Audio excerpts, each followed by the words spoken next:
Yes, my name is Michael, thank you. I'd like to welcome everyone to the February 14th Valentine's Day Board of Education meeting. So I'd like to thank all of you for spending some of your Valentine's Day with us. We do have a lot of information to go over tonight, so hopefully we can be as quick as possible. With that being said, I'd like for you to stand for a moment of silence, followed by the Pledge of Allegiance led by our student board member.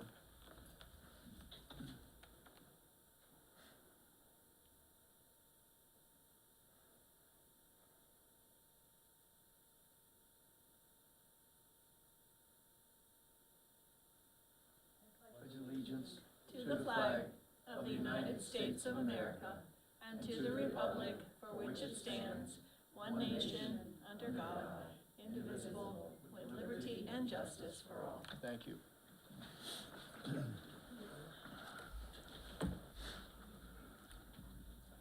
Okay, our first piece of action is to adopt the agenda. Take a motion as such.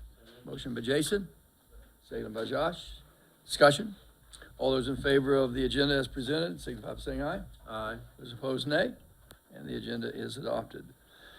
If you take a second to look at the January 17th minutes, each of you have had that for a while. Are there any corrections or additions to those minutes? Hearing none, I'll take a motion as such. Make a motion to approve the minutes.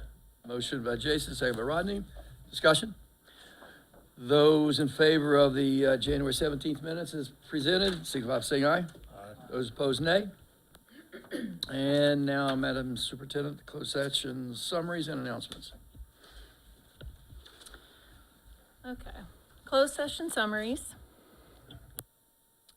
The Board of Education met in executive session on Tuesday, January 17th, 2023 at 3:01 p.m. under Authority 3-305 of the General Provisions Article of the Annotated Code of Maryland to discuss the following items. Review of executive session minutes, personnel topics pursuant to 3-305B1, negotiation topics pursuant to 3-305B9, and administrative function topics. Jason Van Sickle made a motion to go into executive session, and Matthew Paw seconded the motion. Final resolution, motion carried with yea votes from Rodney Glotfelty, Josh Heinbaugh, Matthew Paw, and Jason Van Sickle. Jason Van Sickle made a motion to approve the executive session agenda, and Rodney Glotfelty seconded the motion. Final resolution, motion carried with yea votes from Rodney Glotfelty, Josh Heinbaugh, Matthew Paw, and Jason Van Sickle. The topics discussed in the closed session included the following. December 13th, 2022, executive session minutes. Jason Van Sickle made a motion to approve the December 13th, 2022 executive session minutes. Matthew Paw seconded the motion. Final resolution, motion carried with yea votes from Rodney Glotfelty, Josh Heinbaugh, Matthew Paw, and Jason Van Sickle. Personnel, certificated staffing. Dr. Jane Wilderson, Director of Human Resources, presented two certificated staffing recommendations to the board for their approval. The board took action on this topic in the public session under the consent agenda. Ethics forms, Dr. Wilderson provided the board members with the financial disclosure statement for board members and candidates to be members of the Board of Education forms to complete. The board did not take action on this topic. Update on employees' administrative leave. Dr. Wilderson and Ms. Barbara Baker, Superintendent, provided an update on an employee that was placed on administrative leave. The board did not take action on this topic. Superintendent evaluation, the board discussed the superintendent evaluation with the superintendent. The board did not take action on this topic. Professional leave request, Dr. Nicole Miller, Chief Academic Officer, presented two professional leave requests to the board for their approval. Council for Exceptional Children, Convention and Expo, Matthew Paw made a motion to approve the professional leave request, and Jason Van Sickle seconded the motion. Final resolution, motion carried with yea votes from Rodney Glotfelty, Josh Heinbaugh, Matthew Paw, and Jason Van Sickle. LRP, National Institute Conference, Matthew Paw made a motion to approve the professional leave request, and Jason Van Sickle seconded the motion. Final resolution, motion carried with yea votes from Rodney Glotfelty, Josh Heinbaugh, Matthew Paw, and Jason Van Sickle. Negotiations, MOU, Dr. Wilderson and Mrs. Allison Schweitzer, Director of Finance, shared a proposed MOU for the Garrett Administrators and Supervisors Association for the 22-23 school year. The board requested an amendment to the language. The board took action on this topic in the public session under the consent agenda. Proposal, Dr. Wilderson and Mrs. Schweitzer shared an update regarding proposed contract language changes with the Garrett Administrators and Supervisors Association, GASA, bargaining group. The board considered this information but did not take any action on the topic. Administrative function, the board discussed administration function topics. The board considered these topics but did not take any action on these items. The board recessed the executive agenda at 4:53 p.m. The board returned to executive session at 8:10 p.m. to discuss a personnel topic. Matthew Paugh made a motion to adjourn the executive session, and Rodney Glatfelty seconded the motion. Motion carried with yea votes from Rodney Glatfelty, Josh Heinbaugh, Matthew Paugh, and Jason Van Sickle. The board adjourned the executive session at 11:10 p.m. Mr. Tom Woods, Board President, Mr. Rodney Glatfelty, Board Vice President, Board members, Mr. Josh Heinbaugh, Dr. Matthew Paugh, and Mr. Jason Van Sickle attended the meeting. Ms. Barbara Baker, Superintendent, Mr. Brandon Hoover, Board Attorney, Dr. Nicole Miller, Chief Academic Officer, Dr. Jane Wilderson, Director of Human Resources, Mrs. Allison Schweitzer, Director of Finance, Mr. Richard Wazlowski, Director of Maintenance, Facilities, Operations, and Transportation, Mrs. Karen Brewer, Executive Assistant to the Superintendent, attended part of the meeting. Announcements. All right, so this Friday, February 17th, will be a staff development day with a 3-hour early dismissal. February 20th will be President's Day. All schools will be closed. February 23rd, there is a Board Service Academy on the Open Meetings Act, understanding its significance, avoiding penalties, and ensuring board compliance virtually from 9 to 12 if you would like to attend that. February 24th is the Cool Schools Dunk at the Uno's location on Garrett Highway near McHenry from 10 till 1. We haven't decided yet who all is hopping in, but that's the date that it'll be held. March 2nd, our state superintendent, Mr. Mohammed Chaudhry, will visit Garrett County Public Schools. He'll be going to Northern Garrett High School, Northern Middle School, and Grantsville Elementary School. March 3rd, progress reports for the 3rd grading period will be released. March 4th and March 7th, the May organization will offer another service academy called School Boards Operating in a New Age of Virtual from 9 to 12, if anyone would like to attend that. And finally, March 6th, Swan Meadow School Closure Advisory Presentation and Public Hearing will be held at the Pleasant Valley Community Center on 975 Joni Miller Road in Oakland from 5 to approximately 7:30 p.m. And on March 8th, the Route 40 Elementary School Closure Advisory Presentation and Public Hearing will be held at Route 40 Elementary School, 17764 National Pike in Frostburg, between the same hours of 5 till approximately 7:30 p.m. Thank you.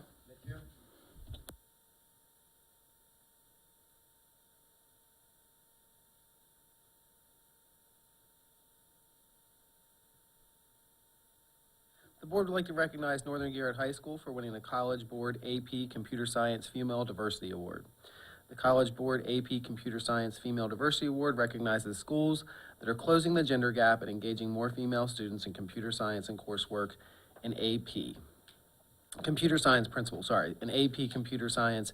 Specifically, the College Board is honoring schools who reach 50% or higher female representation in either 2 AP Computer Science courses and 1 or both AP Computer Science courses, or whose percentage of female examinees meet or exceed that of the school's female population. A total of 1,105 schools are being recognized for their work toward gender equality representation during the 21-22 school year. Congratulations, Northern High School.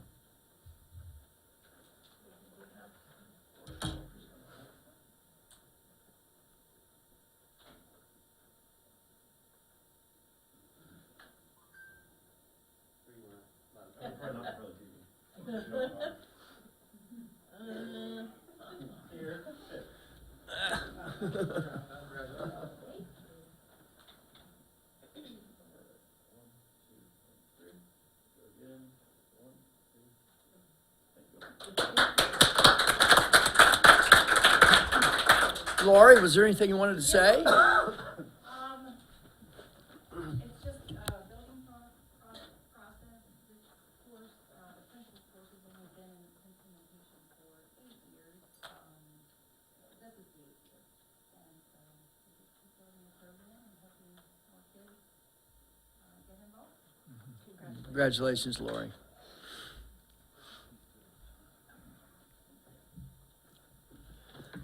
Okay, under policies and procedures, our first one is an action item. And Madam Superintendent, do you have a recommendation?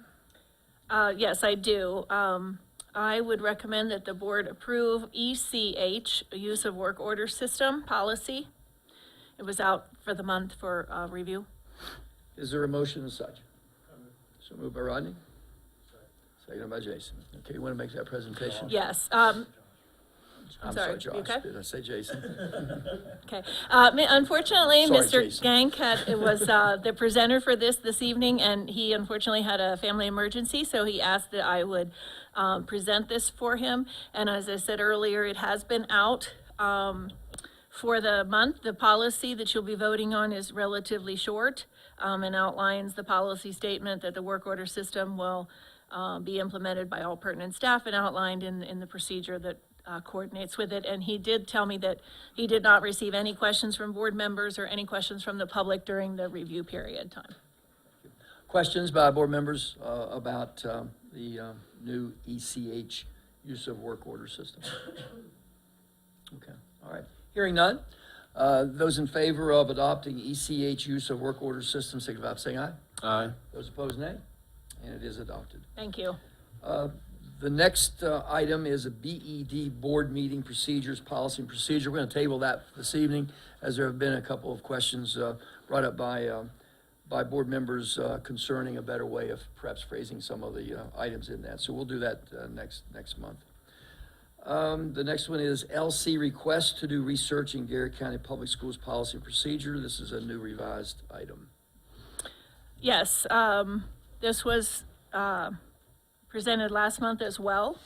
I believe it is up for action this evening. Do you want my Oh, this is the first read. Okay, for some reason I thought it had action. Okay, so this is the first read. My apologies, I was concentrating on the previous one. This policy is new. The procedure, however, encompasses a lot of what was previously in the policy. And really the biggest difference in the policy outlines the fact that we need responsible research to often evaluate and improve our educational programs and practices. And we do get requests from time to time to conduct research in Garrett County schools, and we do approve those requests, and we do encourage those research projects when they're applicable. And so the policy itself does talk about the fact that it is very important that the school system maintains the confidentiality, and then also that the research project that is in question meets all the safeguards for quality, privacy, certainly confidentiality of all individuals involved, including our staff and our students. And certainly when you're doing a research project, the level of responsibility for student research is higher level than adults. And the procedure, the corresponding procedure ensures that those things are followed. So questions regarding this did go to the internal policy and procedure committee, and I think we had a few revisions, but they were minor, I believe. Okay. This is a new / revised policy and procedure. So are there any questions this month I know we've all had it for a few days to look at, so I don't know if there's any questions right now or not. Sorry, just one. It would also probably be beneficial with some of the research that was done as far as for those reports to be available, at least online, for the board members to review, since it was through our student population. Yes, absolutely. And I did want to mention too, I forgot to say, and that is very important. And almost every time that a researcher asks, they always say they'll share with the board, when the research is complete. But we developed, with the help of Mark Green, we developed a new form for people to fill out to send to us when they're asking for permission. And we had a request from Dr. Mrs. Sorber to do research, and I said, will you look at our new form and give me some feedback on it before it becomes official through the board presentation? And she has done so and given us some feedback, and we do appreciate that. She has a project that as soon as it's approved, she'll be starting for us. So I did want to mention that as well. Any other questions? Okay, it is a See first you read. next month for action. Yeah, next month that. we will Thank take it up you. for an action item. The next one is DFA investments from operating funds policy. This is a revision, so Ms. Schweitzer will make that presentation.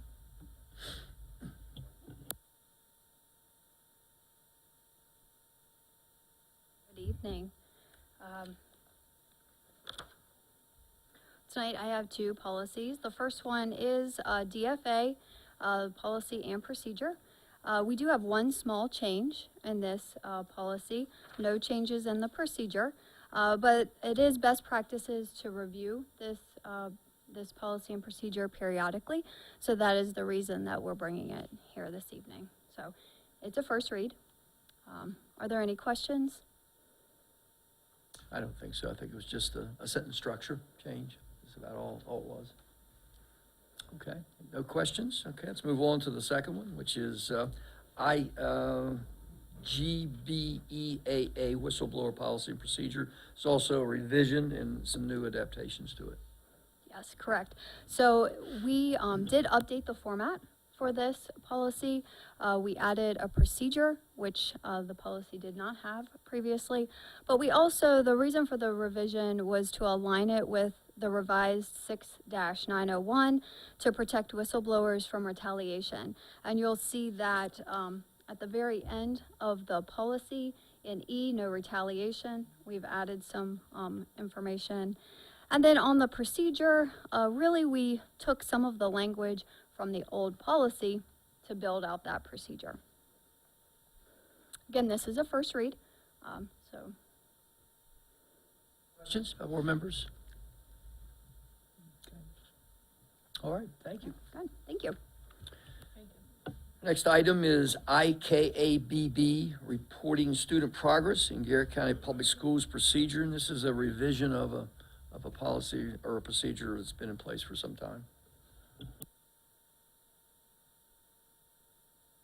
Gentlemen, this is, it looks like a whole lot. What we did was take a couple of the procedures we had wrapped in individual honor roll procedure, cumulative grade averages, so on and so forth, and consolidated into this one. This is in response to COMAR 13A.03.02.08, so it meets those requirements. We put it all under one umbrella for this policy. Any changes basically were cosmetic to any of these things and just tuning a couple things up, with the major exception being the 45-day window, which is part of that COMAR regulation that we had to bring into compliance to change a grade. And just a little background information on that so you can understand the thought process. This is a result of a different school system modifying grades at the senior year of a student to increase their graduation rate. They were audited by the state. Basically, they were found they were cooking the books, if you will, and so there's a blanket. That's where this law came from, to make sure that no system in the state can artificially just pass kids to get their graduation rates up. So, in essence, at the conclusion of a course, once a grade is posted by state law, the student has 45 days to challenge that grade from the date it posts, and the school system has, in that 45-day window, the school system, if they're going to change the grade, has to make the grade change. So it can't be the next year, it can't be 4 years down the road. The second semester, the 45-day window starts the first day of the next school year. So if it's a second semester class, kid gets a 57%, they want to challenge that grade, they have, starting the first day of school the next year, that's their 45-day window to challenge that. At the end of first semester, it's the day the grade posts, not the end of the grading period. So there's a window of time between the end of the term or the end of the semester to when the report cards come out and when the grade is posted. It's when the grade is posted is when that 45-day window starts. If a grade is challenged, obviously the teacher of record is the only person who can change that grade. Correct. Does the teacher of record have a maximum amount of days to answer that challenge? Yeah, and that came out of our review. Actually, Dr. Paul brought that up, and it was a good point, and we added that to the procedure. The teacher of record, once they receive the appeal, has 5 school days to respond to that appeal. And if the student doesn't get the response that the student's looking for, they have that continuation of 40 more days They could appeal to the superintendent. Yep, and we have it in here that the appeal, that appeal will go through the chain of command, so from the teacher will go to the principal, from the principal to director, director up the food chain to the superintendent, and it says in the policy, the decision of the superintendent's final. If the student is in an appeal process and they're appealing a grade that would deem them eligible or ineligible. For the next sporting extracurriculars? event- For the next sporting event. Mhm. How does that appeal process play into their eligibility? Our policy is pretty clear. If you have failed 2 classes, unless you only have 1 class, and if you fail 1 class, you're ineligible. Incompletes don't count. So if it's an incomplete, which depending on how the appeal would go, it's possible you could put an incomplete in for a period of time, which wouldn't count towards a failing grade for eligibility purposes. If it goes in as a failing grade, you have 2 failing grades, they would be ineligible. Now, they could appeal to the principal for eligibility purposes if that is in an appeal state, the grade itself. Right. But without that, they would be ineligible until the determination of that. It just seemed like that was the sticky wicket that, as I read it, you know, you're looking at the worst case scenario is that student who needs that grade, is appealing that grade, has a basis for appeal of some type. And then if the appeal, I guess the worst case scenario for the student in the system would be if the appeal was successful 30 days later, and the season was over, and the student was ineligible for those 30 days. That's a good point. I don't mean to interrupt you, but No, I think I fine. can answer where you're going. Remember, the eligibility procedure is a local procedure. It's not a state or MPSSAA procedure. So we do have the latitude within our own system to lend itself to an appeal directly to the eligibility. We've done that periodically in time to time for different reasons. I would argue that the student's going to know the grade before the report card posts. They all know the grade with power school and everything else. They're going to know instantly what their grade is. If it's an eligibility concern, they're going to appeal it before the grade even posts and say, I would like to appeal this grade. Right. I don't think, 99.9% of the time that concern won't really be valid because those appeals are going to happen instantaneously. And in the few cases where legitimately they don't appeal right away and it does get to a situation like that, the principal will have the autonomy to allow for an appeal of the eligibility. And that would flow through the superintendent. Same way? Yep. Okay, all right. I think it's very important that obviously that athletic directors and Yep. and everybody know that there is an appeal process there that they can Absolutely. partake in. Any other questions?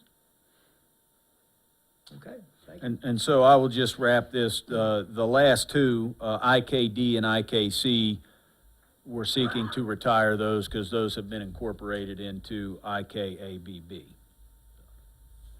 And I will say, if you can read through those the first time and be able to know what you're doing the next day, then you're better than anybody I've ever met. Those are very, very complicated things. There's a lot wrapped in there. They are, and I admire all those counselors who have been able to figure that out, and navigate that over the years, because it is not an easy thing to do. Thank you, thank And you, they're Paul. both procedures that will be retired too. Yes. It all encompasses. Okay, let's go ahead and go on to new business. I guess that's, Him again. Paul, you again. We're gonna skip public comment for a few minutes in case somebody else shows up and wants to comment.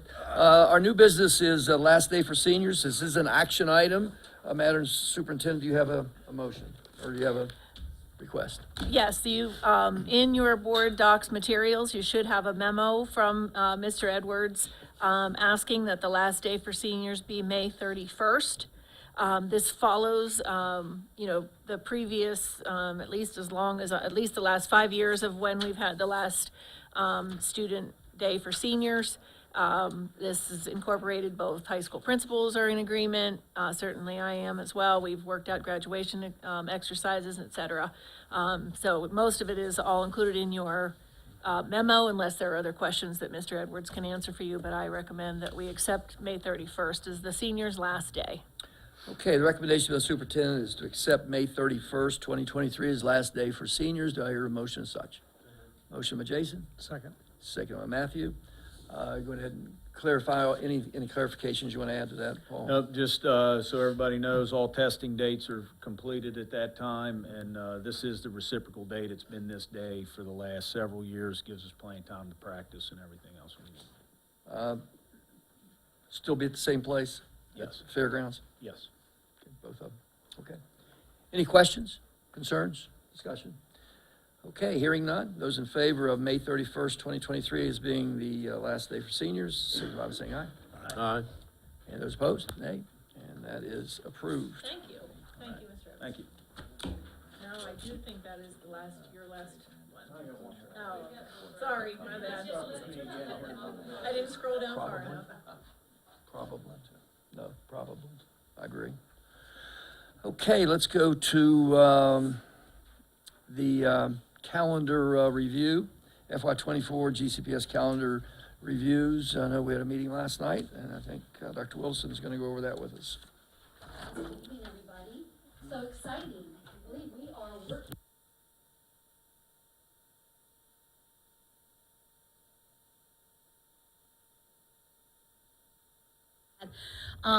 We had a calendar committee that really investigated all aspects of the school calendar. The committee actually was comprised of parents of elementary, middle, and high school students, staff from each negotiating unit, directors at each level, board members, and a student board member that provided feedback, as well as a bus driver. So we thank all of them for all their dedication, their time to review this aspect of the calendar. They met twice, January 9th and then February 13th. And I do want to share that the decision of the committee this year was to put out 2 calendars for the public to review. And it would be aspects of that calendar for non-holidays, holidays, and to really to gain feedback to make their decision. So from those 22 members, there were 20 of them that voted. Mr. Woods is also a board member on that committee, and myself. So neither one of us voted, but everybody else did vote. So what we'd like to do is share the results of the committee's vote and the aspects of the community feedback. So we actually had 240 responses from our community feedback. So we really do appreciate everybody for providing that information. And so the committee would like to recommend a pre-Labor Day start with a spring break built in. Okay, so that's the recommendation of the committee, but I do want to go to each of these aspects. The pre-Labor Day start, there were, out of the 20 members, 19 of those members voted for that pre-Labor Day start. And out of those 240 responses, there were 40%, so 96 people did say they would recommend a pre-Labor Day start. So if we did have a pre-Labor Day start, that would be August the 28th with the students' first day, and then the last day would be May 30th, 2024 with a spring break, extended spring break built in. One committee member did vote for the post-Labor Day start, as well as 59.6% of the community responses. With the extensive review, the committee still felt, based on all aspects, that the recommendation would be a pre-Labor Day start. So data on the spring break, 80% of the committee was in favor of including 2 days of spring break.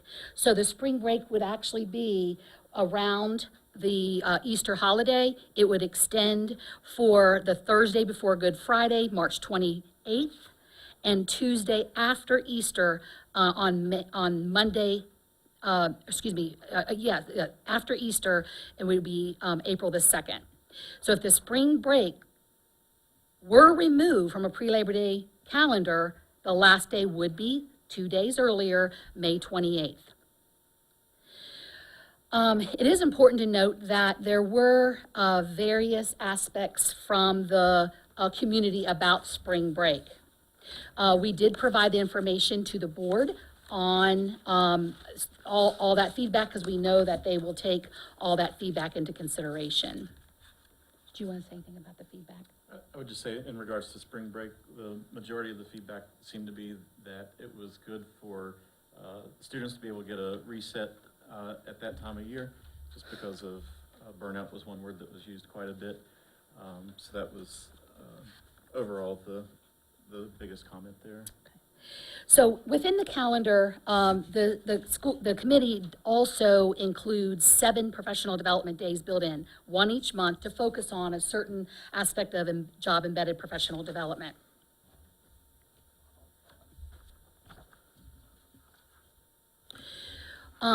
In addition, the school calendar, the two calendars have the 10 makeup days, which is in accordance with COMAR 13A090910 on administrative practices with a school calendar. But the committee is asking the board to really consider the pre-Labor Day start based on academic advantages. So as our students continue to recover from large learning gaps due to the pandemic, we really need our staff and students to focus on the highest level of getting ready to start successfully. Having that earlier start will allow our students, teachers, and administrators to focus on delivering instruction to address that learning loss and provide intensive intervention programs to address the deficiencies. As we talk about assessments for our high schools, the assessment window will begin next year in high school for our life science and government. These assessments will count 20% of the student's final grade in those courses. The assessment window for the first semester opens on December 5th and typically closes on January 27th.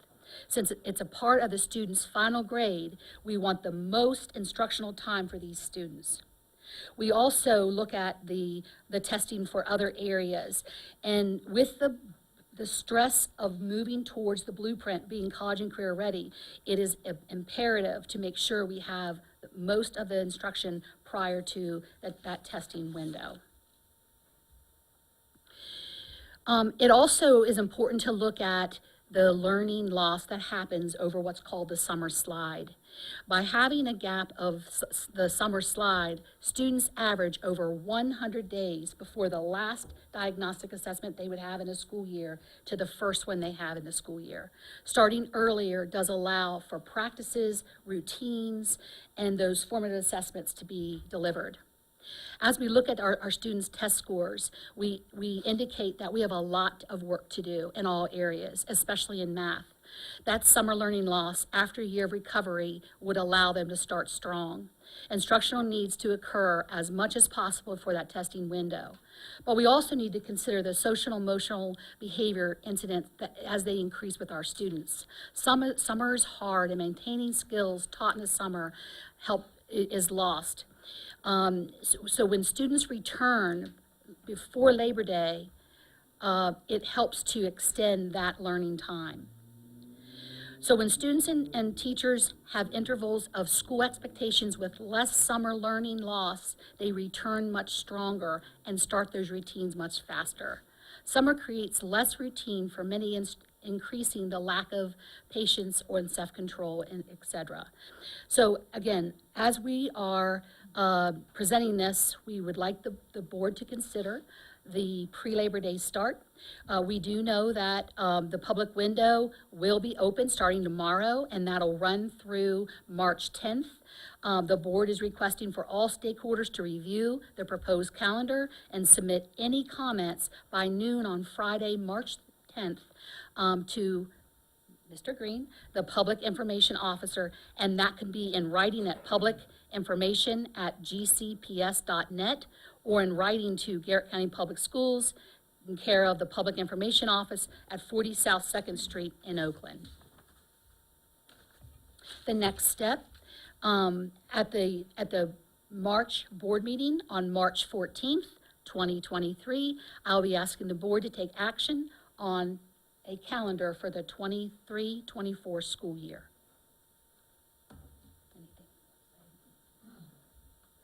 I will say I serve on that calendar committee, and Wilson's done a fantastic job of organizing all that information and certainly indicating to the pros and cons of both challenges for the committee to look at. Also want to recognize Mark Green, our public information officer, did a tremendous job of organizing all that information. 240 responses, put them in categories for us, and it was very helpful to understand what people were trying to say. So, that being said, you guys did an excellent job getting that together. Sorry, can you repeat the statistic from those that emailed or did public comment? Yeah. What was it, 60-40, and what was the 64? So, so for a pre-Labor Day start, the feedback was 96 out of 240, which was 40% for a pre-Labor Day start. Uh-huh. And 143 out of 240, 59.6% for the post-Labor Day start. And we're talking about 3.5 days, right? Difference between pre and post instruction time? Well, it's a week, it's 5 days. Yeah, half a day Five. the first day, so it'd be it would be 3 days, 4.5 days? 3.5 days. Yeah, Right. correct. Is it 28th on Monday? Okay, so 4.5 days total. All right, thanks. But again, the first day is always a half day for our students. Yeah. Other questions? Yeah, I'd like to ask about parent-teacher conferences. Why are Yes. they held from 11 a.m. to 6:30 p.m.? Yeah, when so that most is something- parents work? So that is something that we as a administrative staff with Mrs. Baker's input, that could be a time that is longer. We have to make sure that is a 7.6 hour day for our staff, okay? We don't hold them in the evening. We used to a long time ago, but that does impose some problems with our support staff because again, they can only work their 7.6 hour day. They would not be able to attend in the evening if we had them in the evening. And our staff has 187 days within their duty year. So do you find that your attendance is greater during the day or worse? Yeah, so that's why we had that slide time, because we have done it in multiple ways. We've done it first thing in the morning, which for again, a 7.6 hour day, 8 o'clock to 3:30. We've done it later, 12 o'clock to 7:30. And I think we do get good participation for our elementary, middle school. It is less at the high school level, but it's very important to make sure that that everyone understands that parent conferences just don't happen on that one time. It is something that with our communications with our parents through Power School, our tools, that there are times that parent conferences can occur beyond just that one day. They should happen. And those students that really need an academic deficiency that need to be addressed, the teachers and the parents are meeting more than just that day. I mean, the concern for myself as a parent is you have to take a day off work, or you have to find childcare, or all the above, right? So both parents can't attend if you want both parents to be there. If both parents want to be actively involved in your child's education, which you should be, you should have to be involved, but you have to make that decision where you can't be. So either my wife or myself has to go. Right. And I'm sure that applies to everybody. Right. Or if if you have parents that aren't together anymore, maybe one parent wants to go and the other parent wants to go as well. So I think we're painting ourselves in a corner there, and we're not allowing everybody the opportunity to. So right now, currently, it is 11 to 6:30. So that is something that can be evaluated, and that time can be established as we move forward. We talked at the committee about maybe at 12 to 7:30 might give working parents an extra hour to get there, because some parents work till 6 o'clock. They have to travel half an hour to get to the meeting and those sorts of things. Plus, in elementary schools, typically they all have assigned times, because everybody comes. So we talked extensively about maybe Yeah, we making did. it 12 to 7:30 would be a better opportunity for parents. And the only other comment I have is on both calendars is the spring break. I'd like to see that one of those days move to a date in November to recognize the Veterans Day. So- Mr. Heimbaugh, we really did evaluate that last night. We really talked about every day that we're out. And one thing that happens in our schools that we do very well is we do lots of programs for our veterans.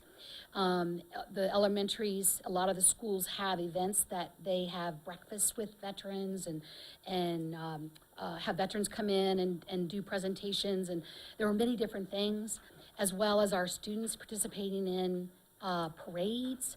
So the concern is that if we did not have school on Veterans Day, that our students would not participate in those events. That being said, though, I think you have some community events out there that aren't very well attended. I mean, there's one in Oakland that doesn't get a lot of attendance, maybe because of the students not being there, they're in Yeah. school and the parents are working, whatever. But I think that's something we should take a hard look at. Well, and we also do believe that we want to honor our veterans, okay? So we're all in a common understanding there. So, so the thought was maybe really could focus on system-wide. You know, what are we doing to make sure that we have as much awareness for our students, for veterans? And then in that same regard, if we would do something for Veterans Day, I know that would be a day that would be taken away, possibly for a weather. Would you take a Memorial Day away? So, Why? What's the difference? And your point is, there are some days that are required by the state of Maryland that we have to have off because they're federal holidays. And trust me, I agree everything you're saying with veterans, okay? My father and my brother is both a veteran, so I agree with you. Yep. But there are days that the state has dictated that we cannot have school, or they could be used for makeup day with state approval. Thank you, Ms. Baker.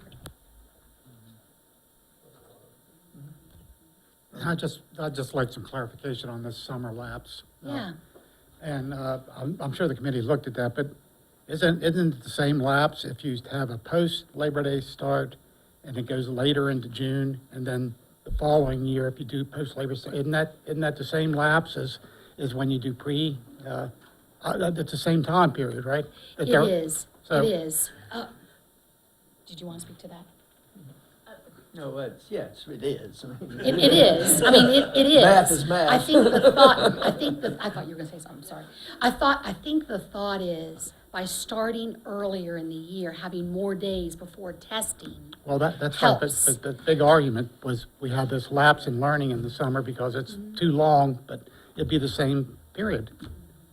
Whether it's, just a point It of would be clarification. a slightly shorter if we built in the spring break. Like, you'd have to look at how many days Yeah, but- across yeah. the calendar year you would be having school with breaks included. Well, the But it counter- would be nominal. I mean, we're talking a couple days. But the counter argument would be, okay, you start a couple days before the Labor Day weekend, and then you break for the Labor Day weekend, there's a half day in there, so that's kind of disruptive for education too, I think. I think the idea is to get in, get going, get moving.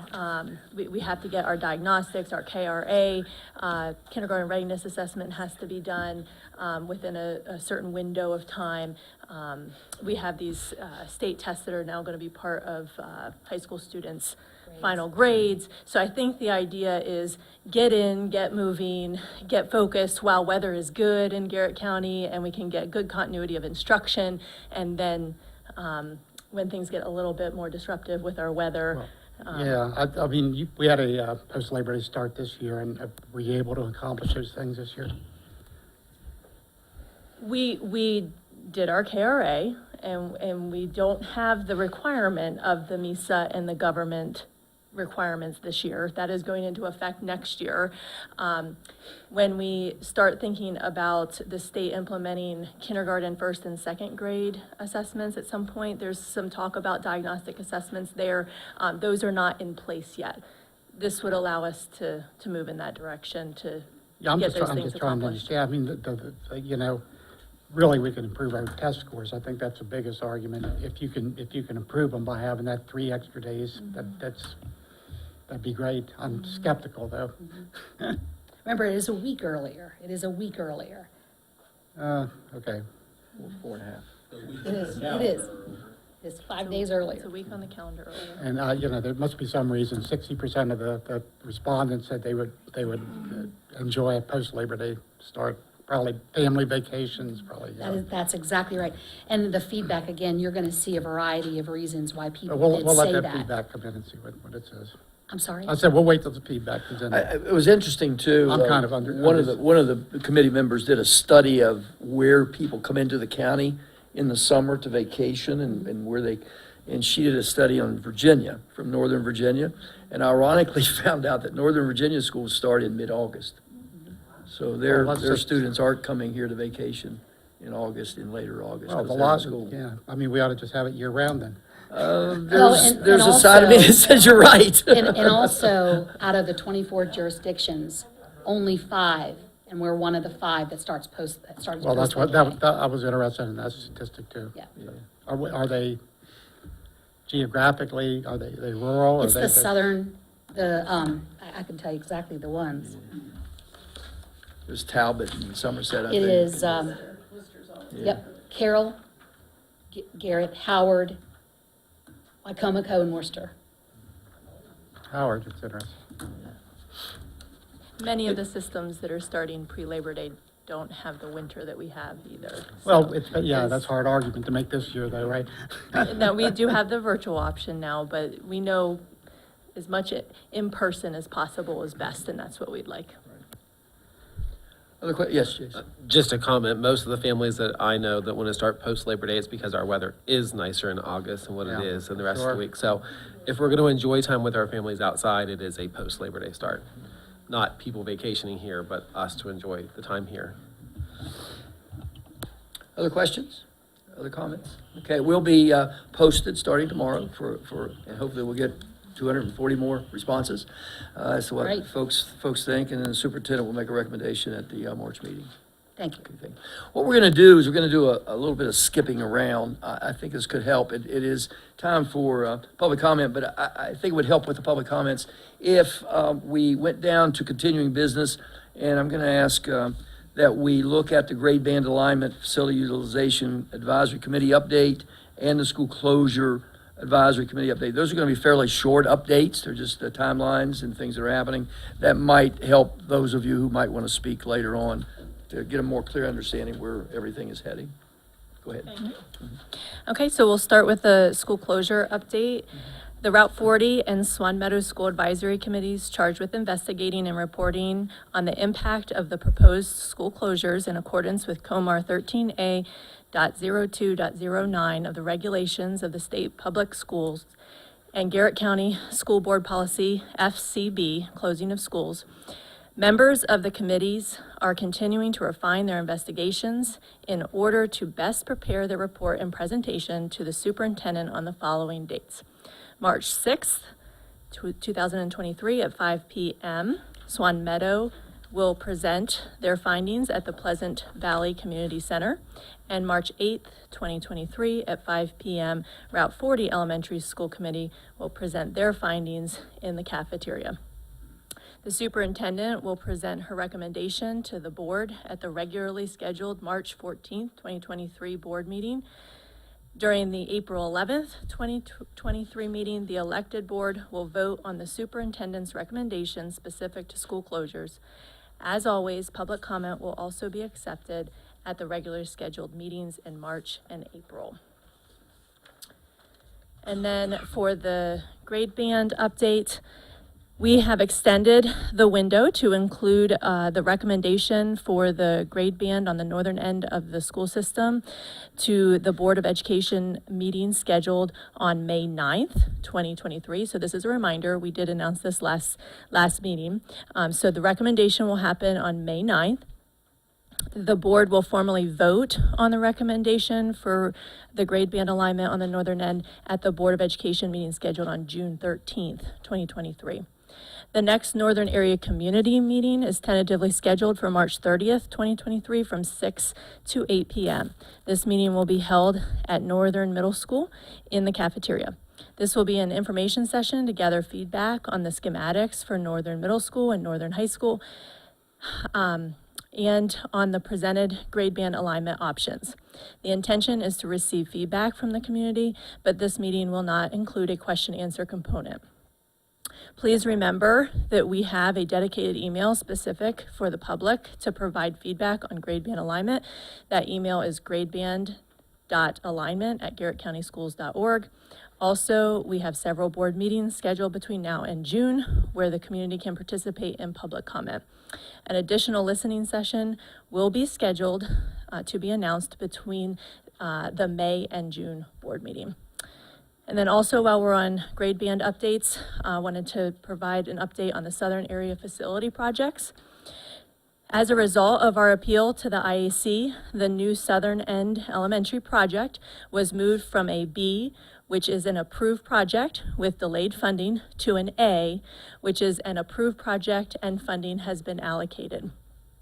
The Southern High School project was originally approved as an A project and remains an A project. For both projects, GCPS was allocated $7,262,000 of state funding for the fiscal '24 school year, which is just shy of our original request. The new Southern End Elementary project was allocated $3,211,000 to begin architecture and engineering work, and the Southern High School project was allocated $4,051,000. I just wanted to add on back to the school closure dates, that both the March 6th and the March 8th dates, at the board's request, the presentations will be given, according to COMAR, it's to the superintendent. The board requested to hear those presentations personally, and so the board members will be present that evening, and then we will hold the official public hearing that same evening. So it will be a presentation according to COMAR to the superintendent, but all the board members will be in attendance as well, so they can hear directly from the committee. Those will be recorded. Thank you. They will be recorded. They will be recorded, yes. Okay.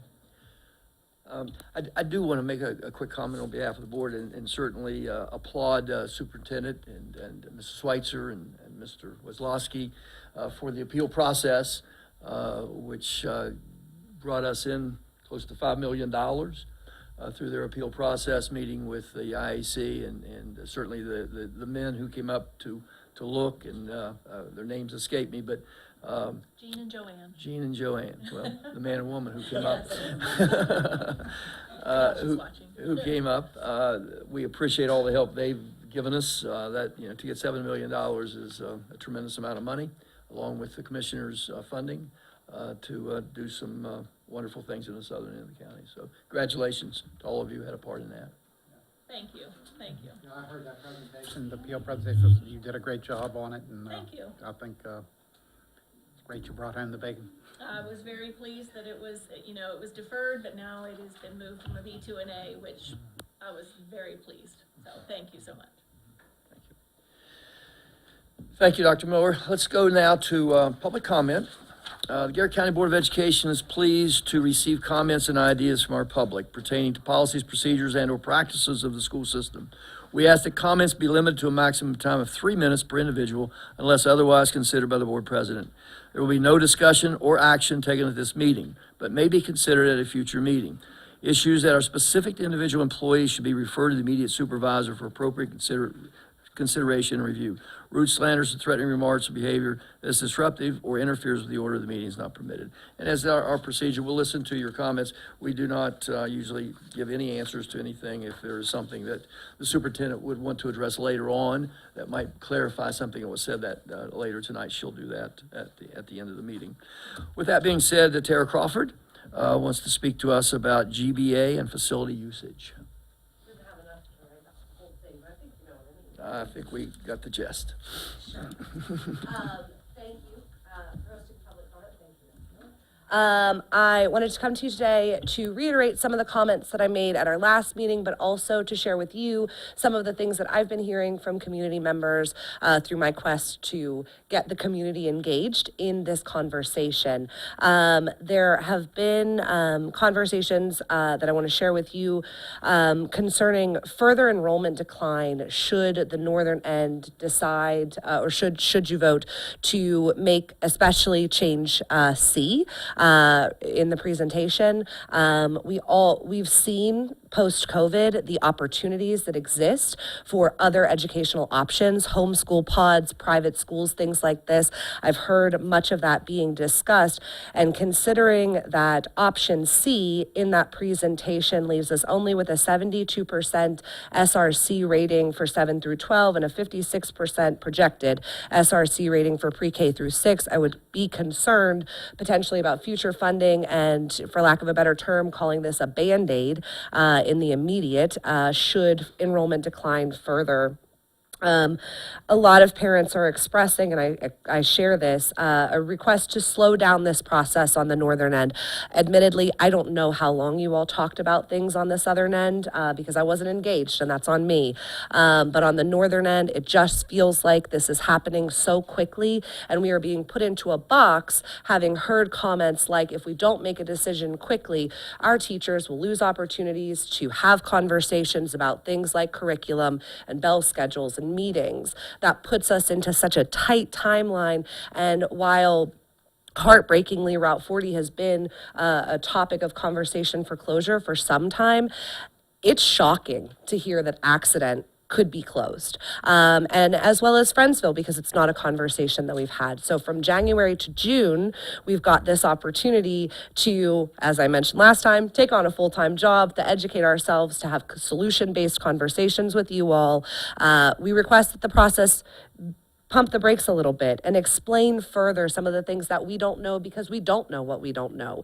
You all are the professionals here. The community is working hard to educate themselves, but there's a lot of data for us to understand, and I think communication could be enhanced. I think access to information could be enhanced, and if I had more than 3 minutes, I'd love to share some ideas that I have on how we could help the community understand some of these funding issues, both operational and facilities or capital. I'm running out of time, and I've got a lot more notes. So I'll just say thanks, and I'll see you next month, and I will encourage folks to email those questions. I do think that it is a mistake not to have an open Q&A. I think that looks like you don't want to have conversations in public so that people can be inspired by other people's conversations. So my food for thought. Thank you, Tara. Michael Henderson, school closing. My name's Mike Henderson. Nothing I say is intended as an insult for anybody. With the update on the IAC report, the most recent information I had was February 9th. And at that point, the funding was not approved. So I'll need to update on the southern end. On the northern end, right, in November meeting of 21, the IAC gave the report on all the schools of Garrett County. The most decrepit building in Garrett County school system is Northern High School. The second most decrepit building was Friendsville. Third was Broadford. Broadford is in danger of a roof collapse. We've been aware of that since 2018 when Mr. Swift advised us. Friendsville and Northern High are even worse than that. 100 being the fatal score, 67 is where Northern High stands. The idea of consolidating kids and moving into that high school, and that building needs extensive amounts of money. Boilers, I'm not sure what all, but it's several $1 million, many millions of dollars to fix that high school. I don't understand the plan to stuff kids into that. Route 40, the stories on the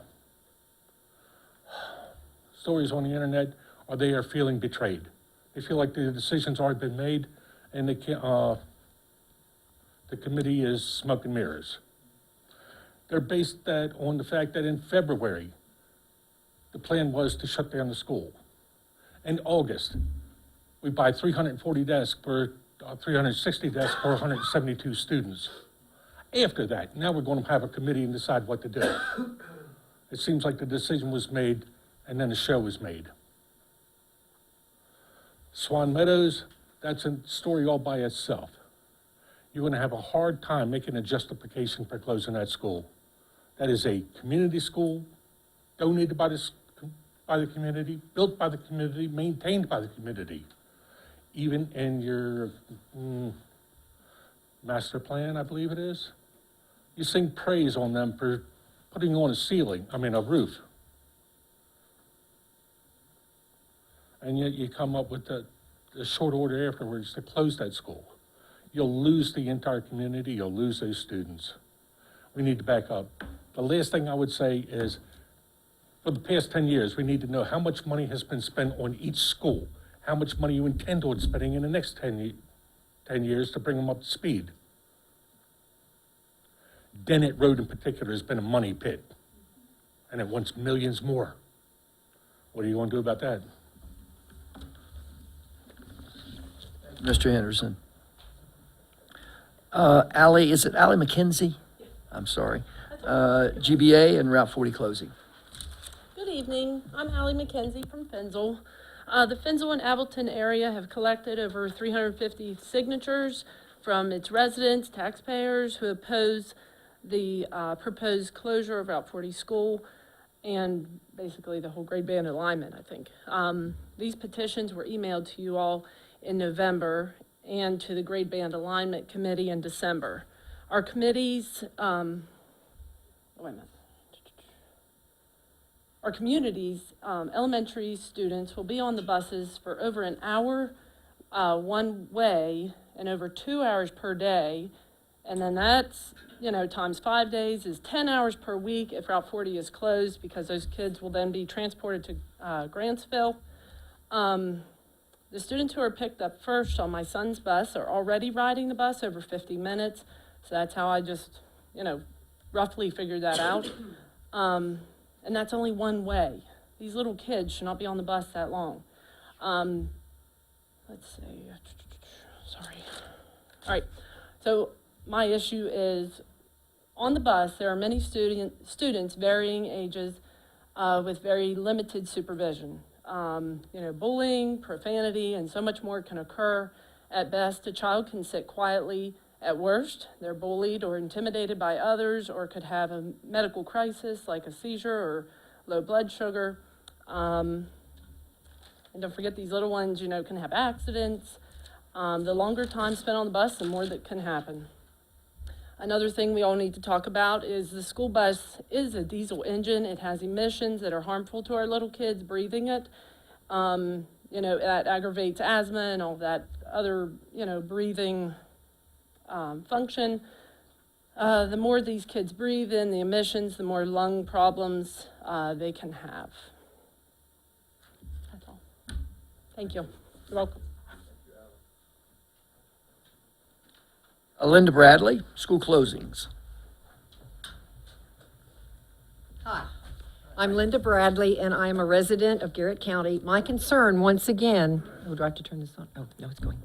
My concern, once again, is the proposed closing of Swan Meadow.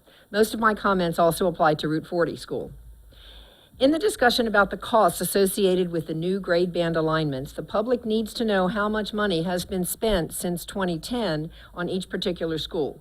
For example, after Dennett Road was closed and then reopened to house offices, Head Start, etc., how much was invested here and what that could have been used to keep schools open? What would your intention be for the Swan Meadow building? How much will it cost to renovate and maintain it for new purposes? How do the projected budgets for maintenance over the next 10 years compare with maintaining the current community schools?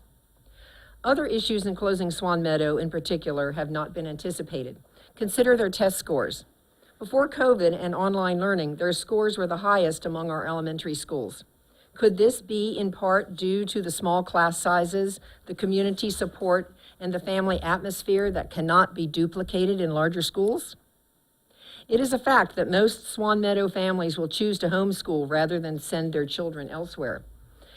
Has the loss of income for the County Board of Ed due to lower student numbers been anticipated? Has the loss of community involvement been considered? The camaraderie and relationships built and sustained at Swan Meadow through the annual Harvest Festival, etc., have enhanced our county for decades. Parents are concerned about the influence that older high school students will have on younger children in the grade band alignments. Inappropriate relationships, bullying, increased opportunities for drug use, profanity that someone else mentioned. These are some of the concerns. With intermingling of students at lunch, on long bus rides, and before and after schools, these problems are likely to increase, even if they're not in the same classroom setting with older and younger students.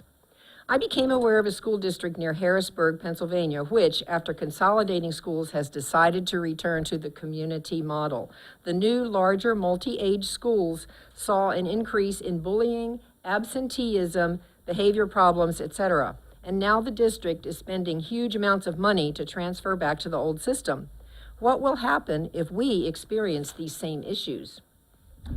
Today, I emailed you, the board members, a link to an article listing the detrimental effects of closing over 300 schools in West Virginia. I urge you to read this online, or I will also give a hard copy to Ms. Brewer over here. And I strongly urge you to read the article because it is very applicable to Garrett County also. Thanks for your consideration. Thank you. You're welcome. And our final speaker is Cheryl Smith, who also wants to talk about Swan Meadow.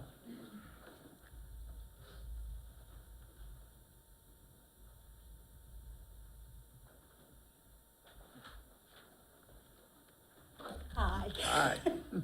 I've known a lot of you, almost all of you, for a very long time. I'm Cheryl Smith. I'm a retired teacher from Garrett County.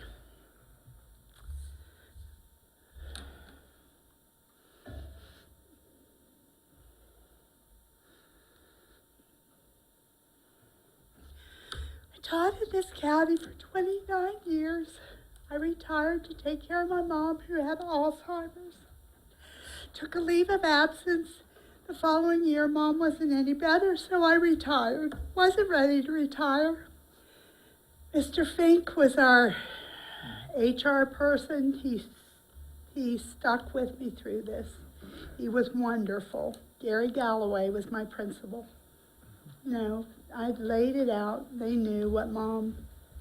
And Tom is best friends with Dave Mayfield, who's my first cousin. You know, Dave will went probably through- watch this at some I time hope tonight. he is, because he won't have to call me tonight. Dave, just watch it. Don't call me, just watch. So anyway, okay, sorry. That's beside the point. Anyway, since I've retired, I've now subbed for 15 years. I mean, I retired in 2007 at the age of 50. Yeah. Okay, so anyway, I've subbed for 15 years, tutored at Swan Meadow for 4 years, had the privilege of working at Swan Meadow for 7. I mean, I used to sub all over the county, mainly at mainly at Yawklades. Yawklades is an excellent school. Broadford is an excellent school. I could go on and on. But then I went to Swan Meadow and I was home again. I taught for 11 years at Red House. I'm home at Swan Meadow. I'm here. But anyway, I hope to be there next year. Sorry. But anyway, the last 6 weeks I've been off on sick leave because I went to my family practitioner. Twice a year, I get bronchitis, I get laryngitis, I get winter in Garrett County. Does not agree for me. January in Garrett County, 2 years ago, almost to the day, I was in the hospital. This year, I go to the doctor the first Monday. The last day that I subbed was the first Friday in January. Sub for Connie Uphold, our school principal, who is also a teaching principal. She teaches grades 6, 7, and 8. Okay, walked out of school that day, and there were lots of kids with colds. I mean, it's just what you do in Garrett County in January. You cough, cough, cough, cough, cough. So anyway, they were coughing, I was coughing, everybody was coughing. 2 days later, I went to my nurse practitioner, and they tested me for COVID, strep throat, and the flu. I tested positive for the flu, even though I'd had the flu shot. I'd even had the old people flu shot, because now I'm old. So I got it. Okay. Okay, I got so they called in Tamiflu, called in the Tessel and Pearls, and, whatever. I thought that'd take care of it. Well, it didn't.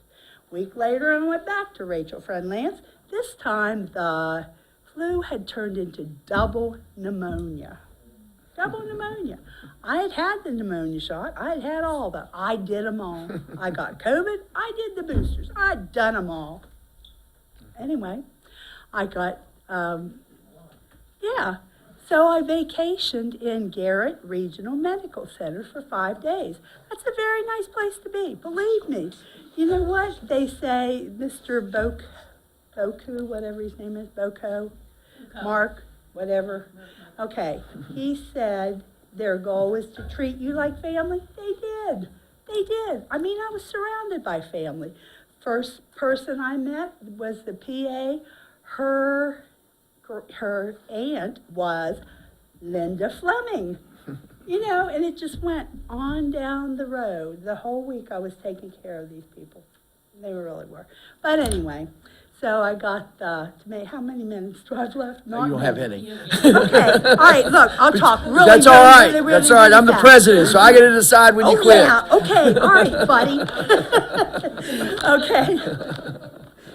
This was the best medicine that I got. I mean, they gave me IV fluids. They gave me breathing treatments. The first breathing treatments they'd start to give me, I'd be, they'd take a deep breath, coughed all night. I mean, it was beyond. Well, this was my packet to getting up to walking. Okay, every student at Swan Meadow School sent me something.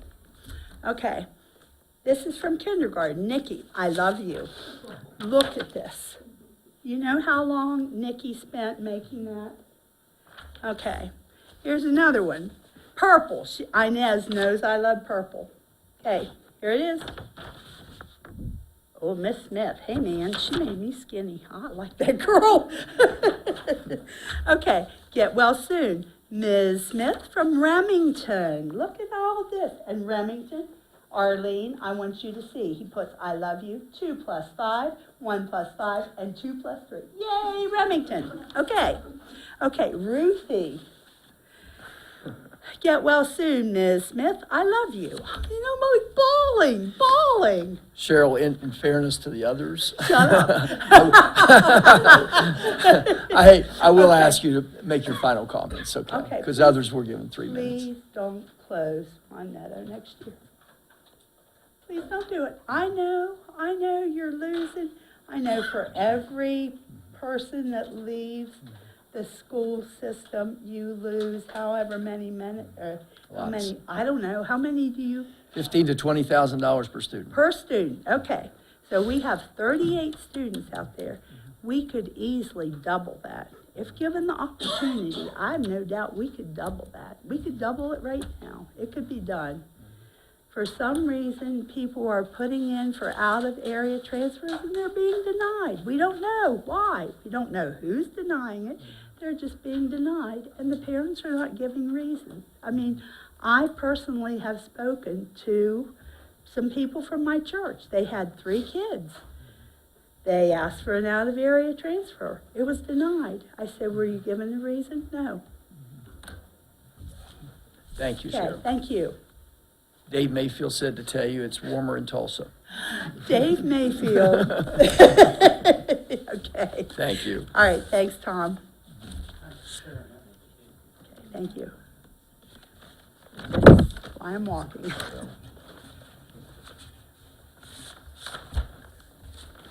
Okay, thank you, each of you who spoke. Appreciate it very much. Certainly, you're more than welcome, and you're encouraged to send us any emails, links, articles, whatever. We certainly want to get all the information we possibly can to make a good decision here in a couple of months, and so we encourage you to do that. Let's see, where am I? Let's go back to the GCPS budget development presentation. I think that is Ms. Schweitzer.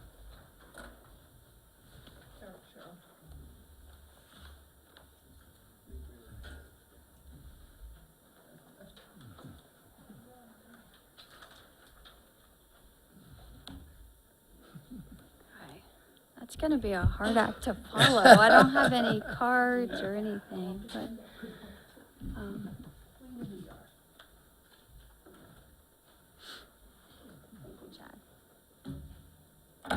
okay, good evening. This evening, we're gonna dive into the budget development process. We've been working on this for, since October 1st. When we finish the audit, we swing right over into budget. But this year, we're delayed a little bit, because of blueprint implementation. So this evening, we're gonna do a deep dive into a little bit more of the requirements of Blueprint. Then we're going to talk about the superintendent's priorities. The board will have an opportunity to share any of their thoughts about their priorities, and then we'll talk about next steps.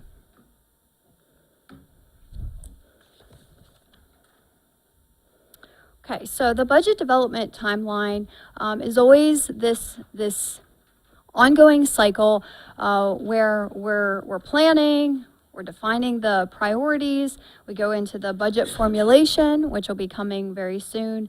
Then we have the budget approval and budget oversight. So currently, we're working on budget oversight for the fiscal year 23 budget. We're finishing up reporting on the fiscal year 22 budget while we're building the fiscal year 24 budget. So some of the changes that we have this year that have changed a lot of our models are listed here. So we have all new revenue formulas. The local share requirement is now the greater of the local share or maintenance of effort. So whereas before we could just make our calculation of what maintenance of effort is, now we're beholden to wait for the draft state aid calculations. There are also new formulas to calculate the local share versus the state share by each program revenue. So I've been in discussion virtually every day with the county finance director of finance to discuss what that means for their budget as they're working towards modeling future years. And finally, the resource allocation is now based upon a dollar amount that follows the student enrollment by program to the school level. So these changes have required us to create new models, to review our past spending, analyze our past spending differently. We've been working as a cabinet on best practices of how we want to implement these changes. And Dr. Miller and her team have been rolling up their sleeves with me as we're really changing a lot of our processes. Okay. So the second step in our budget development process is always to define the priorities. And one of the things that's difficult about that this year is that our priorities are pretty much monopolized by our restrictions. So our unrestricted budget is being driven by implementing the blueprint and what that means here in Garrett County. Whereas our restricted resources are really being driven by the requirements of the recovery and those federal dollars and their requirements. So unfortunately, what happens with that is that local initiatives now become secondary. We're a small county. We're also a small central support. All of us wear many hats, and so as we're working on changing, it becomes that the requirements become the priorities, and unfortunately, some of the programming or the initiatives that we as Garrett Countyans feel should be first and foremost have to play second to being in compliance. Because if we're not in compliance, there are very harsh penalties. Okay, so we're going to take a deep dive into each program revenue. that is outlined in Blueprint, that's been changed by Blueprint. This is not by any means all of the program revenues, but we are talking about the high-level ones here. And the reason we placed the Blueprint graphic with the pillar leads here is that all of the work that Dr. Miller, as the Blueprint coordinator, and the 5 pillar leads and their committees and the executive committee have been working on is being funneled here into this budget planning. So it's really important that you see all those people in addition to the superintendent's cabinet and Dr. Miller's lead team are instrumental in delivering that proposed budget to you all. Okay, so we're going to start with the foundation. The foundation is that base per pupil target. It is hard-coded in statute for until FY33.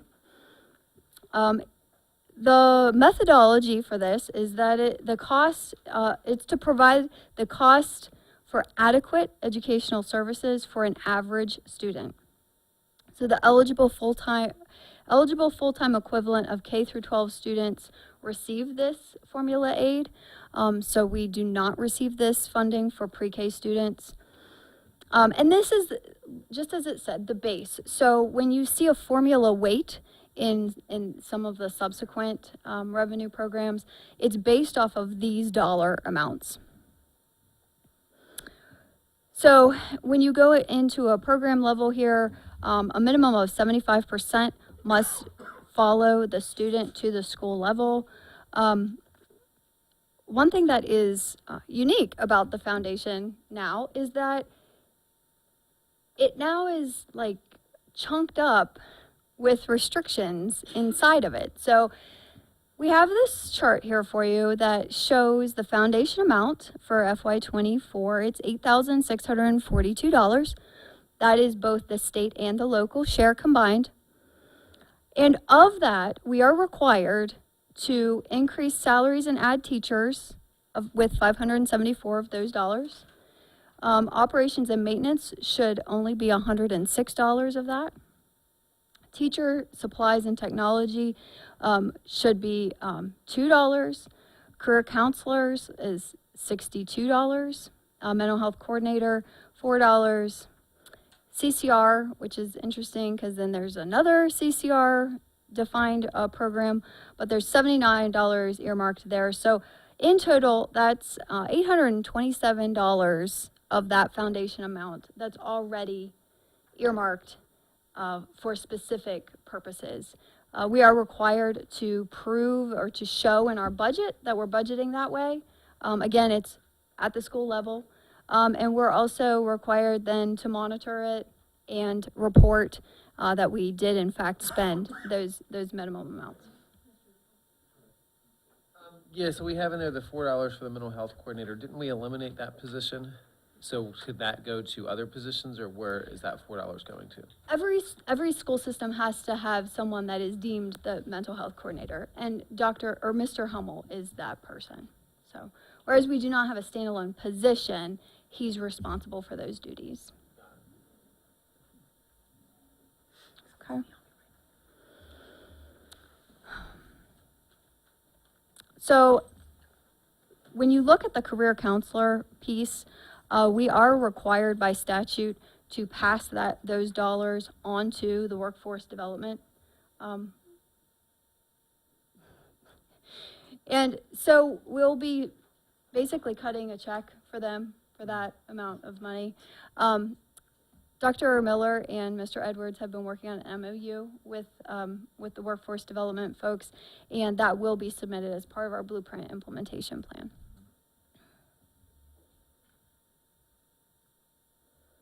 Okay, so college and career readiness. So this per pupil amount was named in statute as $517, and then it increases with an inflationary factor each year.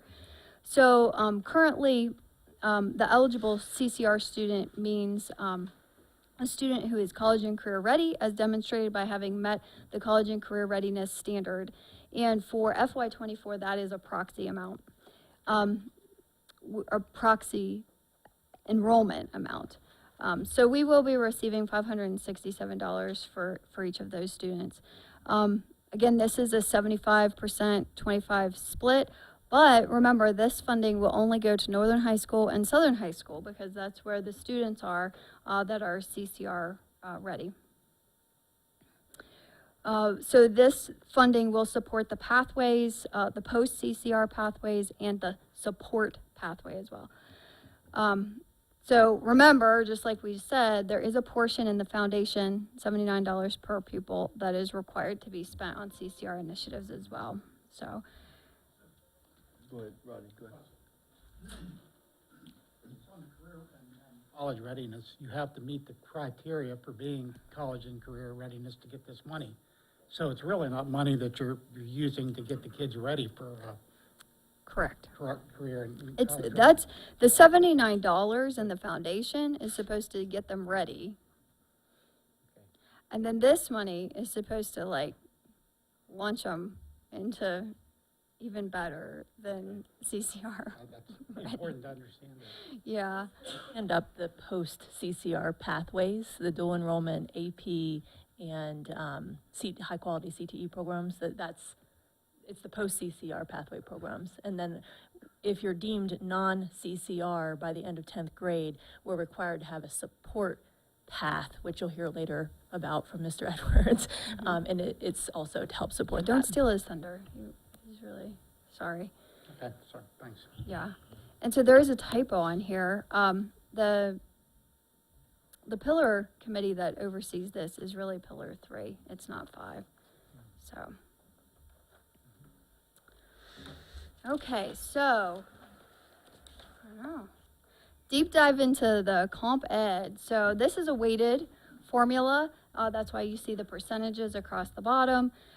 This one's decreasing. So it becomes a smaller percentage each year out to fiscal year 33. Currently, the eligible enrollment is based upon free and reduced meal eligibility.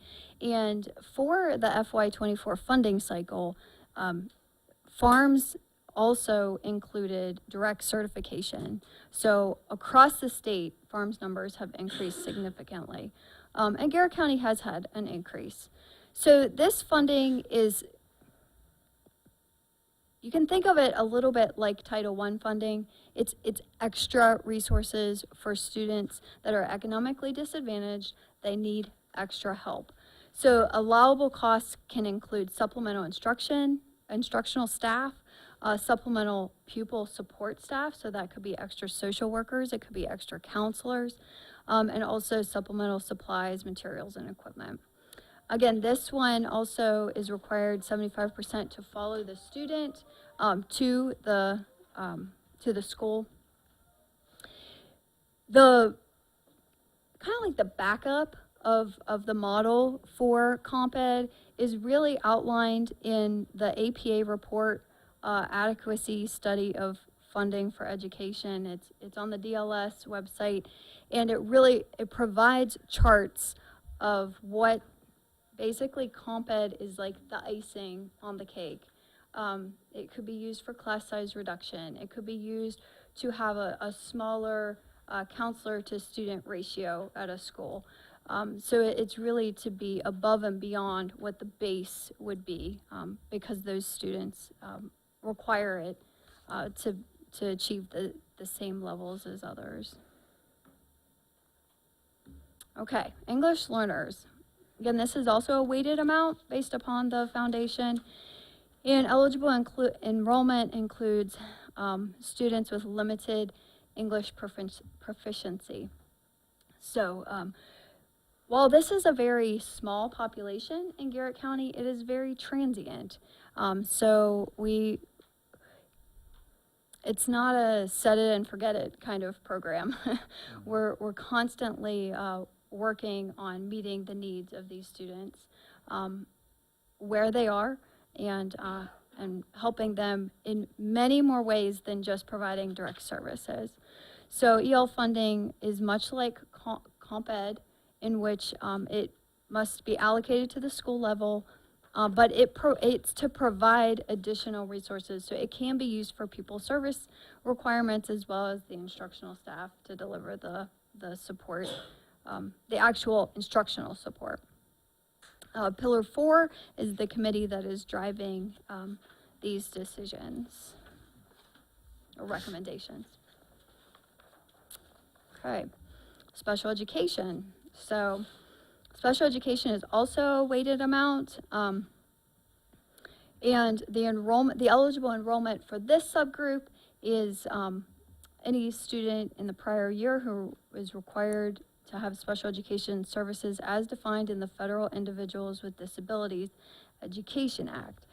So this enrollment also spans into pre-K and even a portion of early childhood, the birth to 3. So we may not receive the base amount for the student, but we do receive a special ed allotment for certain students. So this one is similar to the rest. 75% must follow the student to the school level, and the funds can be used to provide the services as detailed in the IEP, as well as the 504 plans. One thing that is important for the board to understand is that historically, our special education spending has far exceeded the amount of revenue that we've received that's earmarked for that program. So Pillar 4 is the committee that is leading the recommendations here. Okay, so transitional supplemental instruction is a hard-coded amount per pupil. And this is intended for struggling learners, which means kindergarten through grade 3, students who on the Maryland Comprehensive Assessment Program or the MCAP or any successor assessment scores the equivalent of a 1, 2, or 3 in English language arts or reading on the PARCC assessment.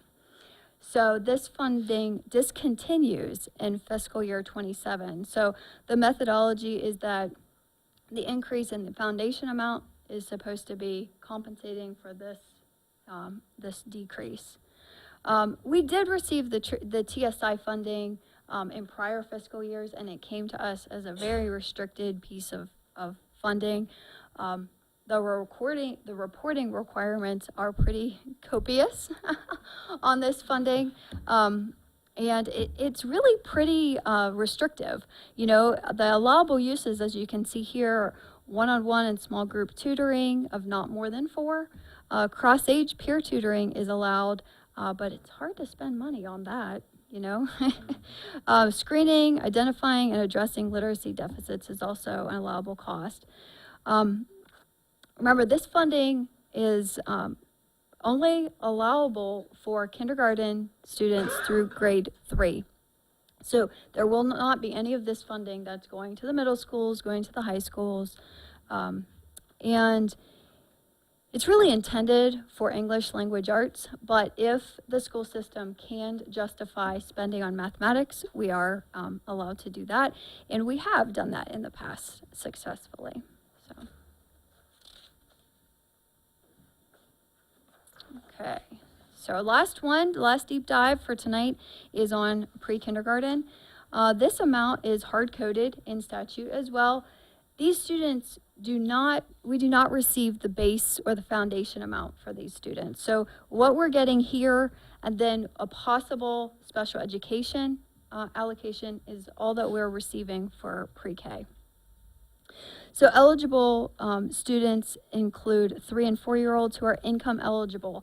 For FY24 funding, that included Tier 1 income only, and then for FY25, Tier 1 and Tier 2 will be allowable.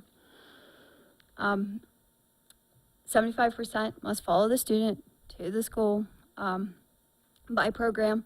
So whereas some of the fund, even the TSI, we're getting more and more restrictive, as you can see. So, you know, the TSI can only be spent on kindergarten through grade 3. Now we're only spending on pre-K. Garrett County has had universal pre-K for nearly a decade. And we know, very similarly to special education, that the amount of funding we're going to be receiving for these students will not cover that program. So that'll be another issue that we'll have to cover somehow in the budget. So, and this funding is being recommended we're working with the Pillar 1 committee. Okay, so we have been talking about weighted student funding with all of our stakeholders through A&S, through all of our principal budget meetings, and then also with our various committees that have been stood up. And internally, we have been analyzing weighted student funding for about 3 years here in Garrett County, knowing that this was coming and trying to figure out what our baseline was. And so what we have presented here is a look back to FY24. If weighted student funding had been in place and you were to assume that the 75% minimum was the adequate funding level, we have a representation of the percentage of over allocation by school, north versus south, just to try to get a baseline, to see where we stand. Because the way that we budgeted in the past was not dollars following students. We made decisions as a system. We definitely looked at various models of teacher to student ratios, classroom sizes. We looked at the support service, the pupil support service personnel versus their caseloads. And we were able to, we had the autonomy to place staff members where we felt it was best. The superintendent was able to make a recommendation to the Board of Ed, and through the budget process, we were able to make those things happen. Unfortunately, the rules have changed. Our compliance environment has changed, and so we're forced to look at our dollars that we're spending differently than we ever have. We do have one school that was under allocated, so we are working on that. The one thing to keep in mind with this model is that this was an FY22, so this was the school year we just finished. We ran the numbers in 21 and we ran the numbers in 20.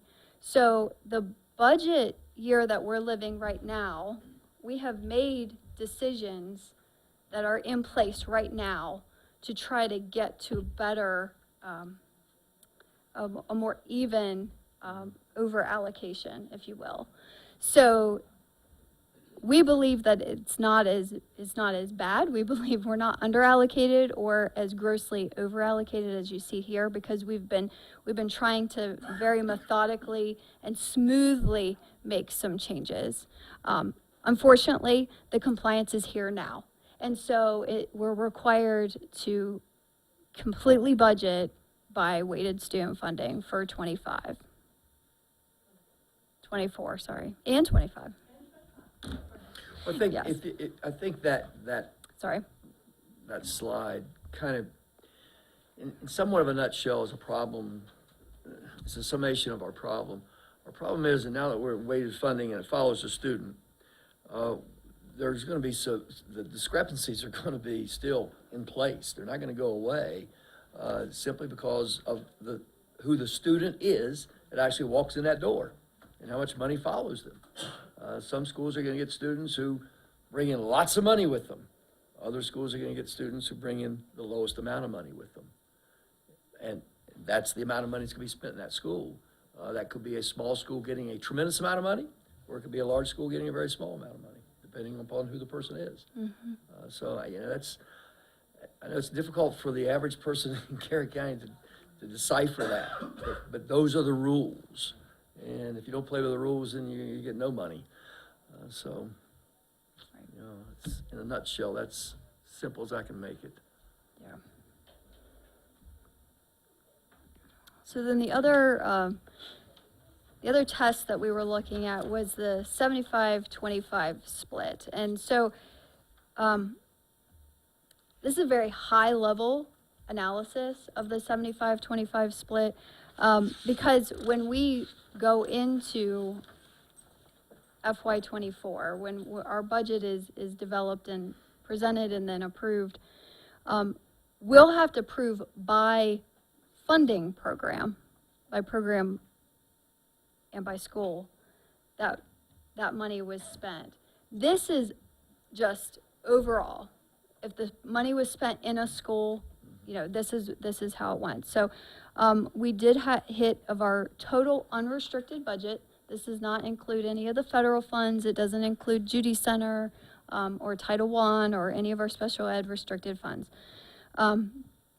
But we did achieve the 25-75% split. This is something that we have analyzed for close to 5 years now, because we are required to submit ESSA per pupil spending at the school level. And so we've been very mindful and we've been watching our school level spending. But I think it's important for the board to recognize that the 25% of spending that isn't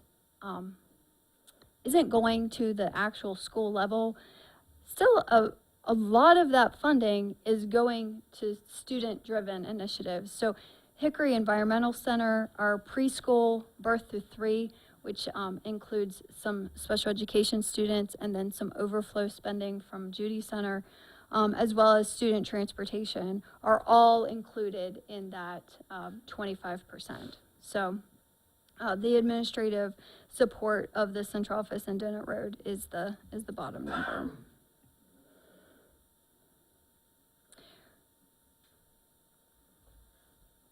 Okay, so the superintendent's priorities for fiscal year 24 are in support of the defined mission, vision, and goals of Garrett County Public Schools. But she is chiefly advocating for a blueprint implementation and also to continue with our recovery effort. So FY24 will bring about a lot of change in Garrett County Public Schools, and we still have a lot of work to do with our restricted revenue from the federal government for the COVID-19 pandemic. So, Mrs. Baker, is there anything else you wanted to say about your priorities? Well, throughout many budget cycles, there have been a number of priorities that we have put forth as superintendent priorities or school system priorities, due to the fact that, you know, next year will be the first year in which, you know, a lot of the areas that Mrs. Schweitzer was talking about will be very restricted. We've limited that. Of course, we're in the next slide going to talk about board priorities as well, but really 2 basic priorities moving forward with next year's budget, and that, of course, is making sure that we're implementing the blueprint requirements for each fiscal year with fidelity and ensuring that we are complying with all of the regulations and requirements, and then continued recovery through targeted academic intervention, as we state here on this slide, certainly addressing mental health needs of our students, summer programming, all of those things that we have been working towards to recover. And some grades certainly have had a slower recovery, so that may need to be targeted, but you know, they're very 2 basic priorities this year. Thank you, Mrs. Schweitzer. So with that, I would like to open it up for any type of board feedback as we work towards building this budget. It's always valuable to know, to gain an understanding of the board's vision of what an FY24 and even beyond budget and how you all see the resources being allocated.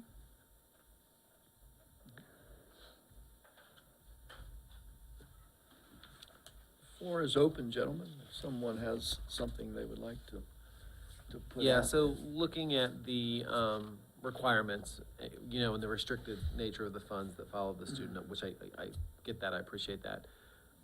Do we have an obligation to the state then to prove that those funds, I'm assuming, follow the student? And do we have those measurements set up in place? Or will we have those measurements? I don't expect them to be there now, but will we? Sure. So, we are working, so the state, as part of the blueprint, is required to stand up a brand-new financial management system and a new financial manual. And I have the privilege of sitting on both of those subcommittees at the state level. And so we're actually in a very good place with our general ledger system, with Tyler Munis, and with the way that we have structured our coding system, that we can pretty well identify those expenditures. The finance team is working internally on what's the most effective way to do that. The biggest challenge with that is going to be educating our principals and our staff on, you know, where the funding came from for a position and the students that staff member is supposed to be serving. And that doesn't mean that we won't have any flexibility throughout the year, but what it does mean is that the principals and even those staff members are going to need to communicate much more quickly and efficiently with me or the finance team if something has to change. It's not that it can't change, it's just that we need to know so that we can adequately, you know, code things correctly. So we've talked about a lot of different internal monitoring or internal controls that we're going to have to put in place. And one of the things that we're really striving to do is to leverage things that we already have in place. We may have to increase the frequency with which we do the process, or we may have to expand the process a little bit, but we're really trying to leverage the processes that we already have in place. So.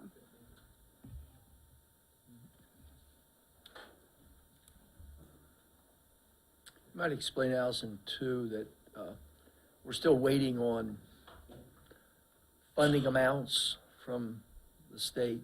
Yes. That's kind of yes. come as quickly as we anticipated. Yes. So it's our understanding that the state will be submitting revised draft state aid calculations within the next week.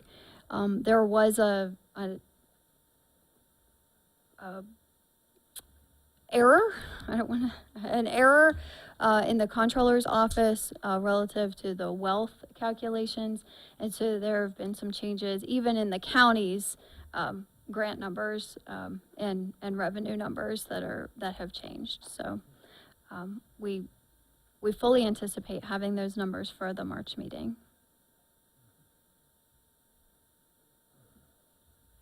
I think, certainly from my perspective, our number one priority has to be to fulfill the obligations of the blueprint. By law, we must fulfill those obligations. And so everything, again, will flow from there down. And we have no choice but to do those things. Yeah, I agree with you, Tom. The penalties are substantial if you don't comply. I mean, the AIB has the power to hold back 25% of our total funding if we don't comply. So that's a big hit. I don't know how we operate a school system with 25% reduction. And what concerns me, I think, and you hit on this in your presentation, Allison, but you have all these special categories: compensatory education, English learners, the mental health services you need to provide. When you only have like 5 or 6 students in a school that might qualify for that, and they're spread out over 5 or 6 schools, how on earth are you going to do that? How can you fund that? I mean, do you have to have personnel at each school that will provide those type services? Is it people that'll have to travel, to provide it? I mean, what's the plan? Right, so right now, we do provide those services, and the staff members travel. They may not be able to consistently be in the building with those students every day, so that they only have certain days of the week. And, you know, unfortunately, those staff members they travel sometimes even during the day, so the amount of hours or time that they're actually with students can be limited because of that as well. Yeah. And I Yeah, think, I think it's gonna particularly- get worse because you know, you have, the money's following the students. And so, you're gonna get less money to do more, basically, in some of these schools, right? Yes. Yes. Which is a big problem. That's something we're really up against.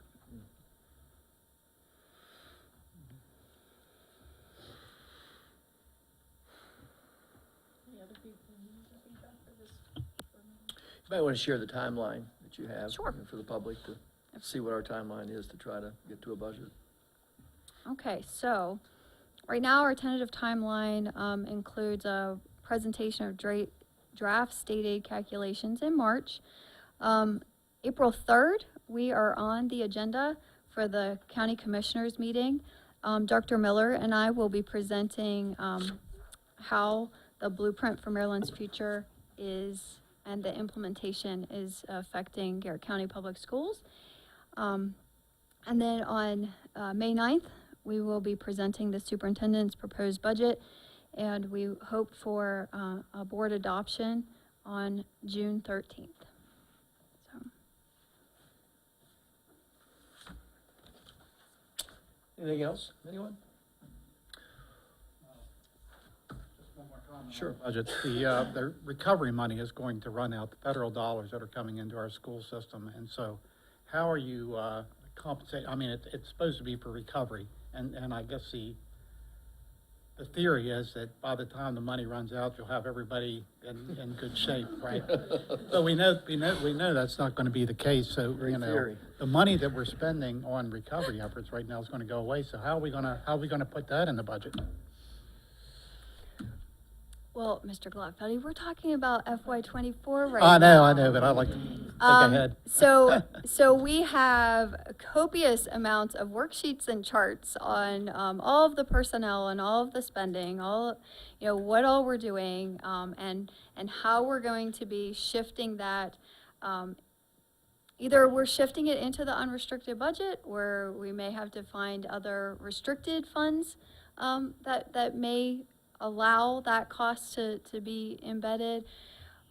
But some of it, we're gonna have to just, the instructional team, will have to, vet.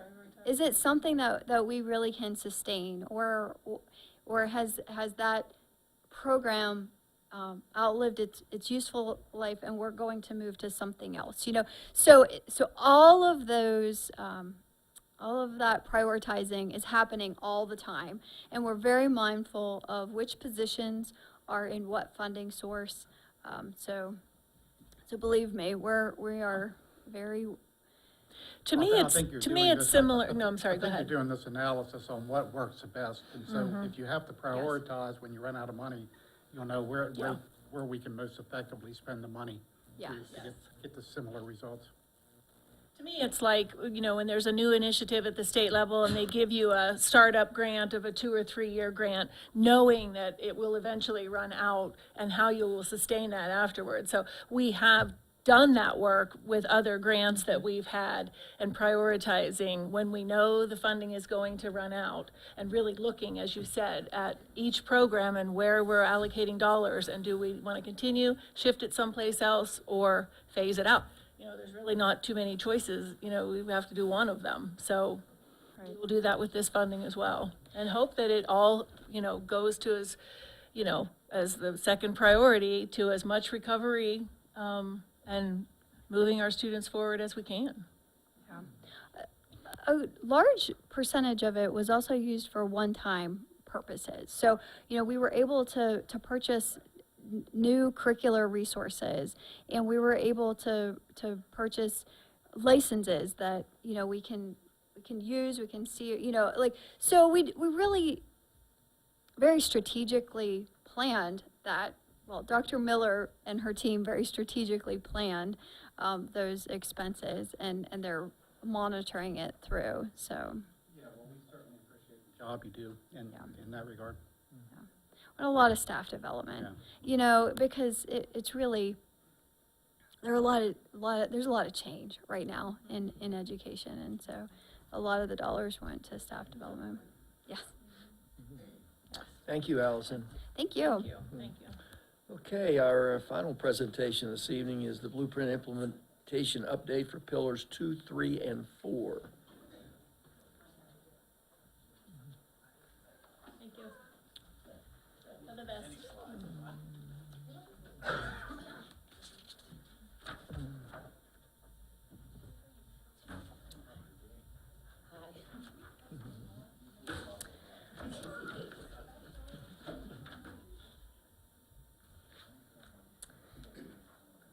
Okay, good evening. We are here to do our second round of our informational sessions on Blueprint and the various pillars. Last month we were here and we talked about the governance pillar, pillar number 5, and early childhood, pillar number 1. Today, the focus is to spend some time really taking a look at the policy areas, pillar number 2, which is the high quality teachers and leaders, pillar 3, college and career readiness, pillar 4, resources for all students to be successful. And then we'll talk a little bit about the next steps. How we plan to run this presentation, because we are going to record this and clip it out, is that we are going to present one pillar at a time, and after each pillar, we'll give an opportunity for any questions so that we can kind of structure it very systemically as we go through it. I will interrupt you by saying that the presentations on pillars 1 and 5 that are online for people to watch are great presentations.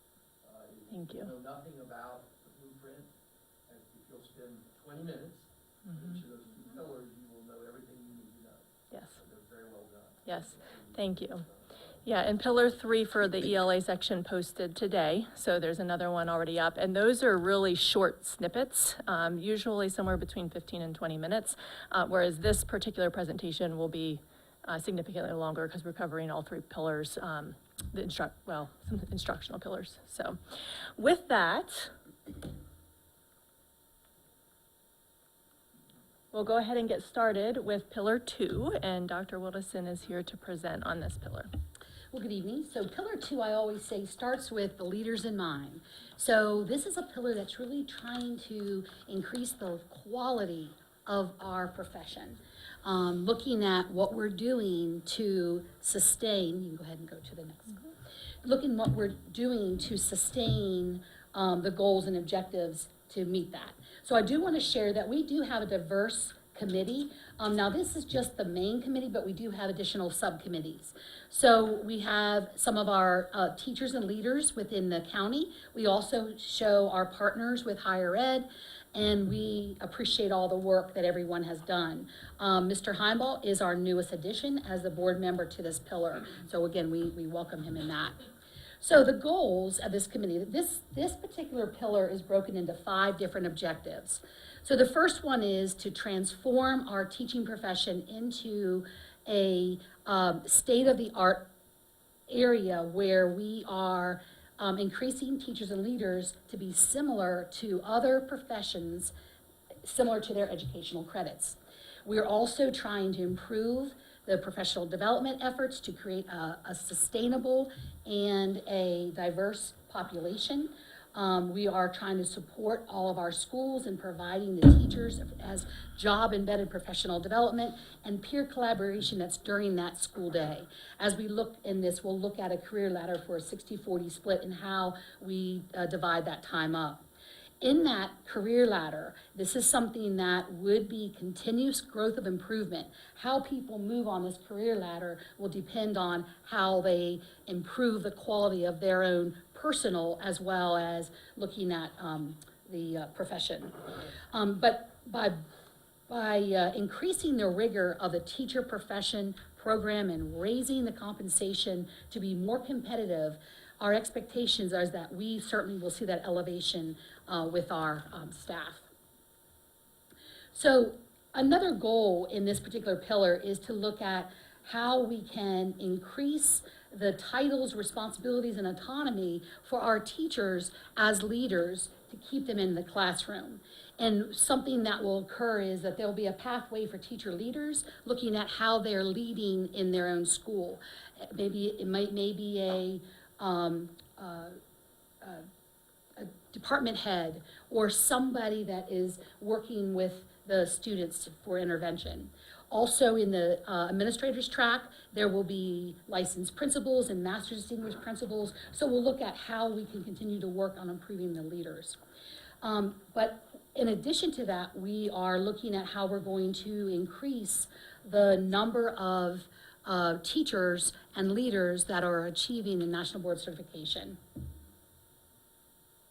And finally, our last goal here is to make sure that we're evaluating our teacher induction, as well as providing supports for our teachers as they go through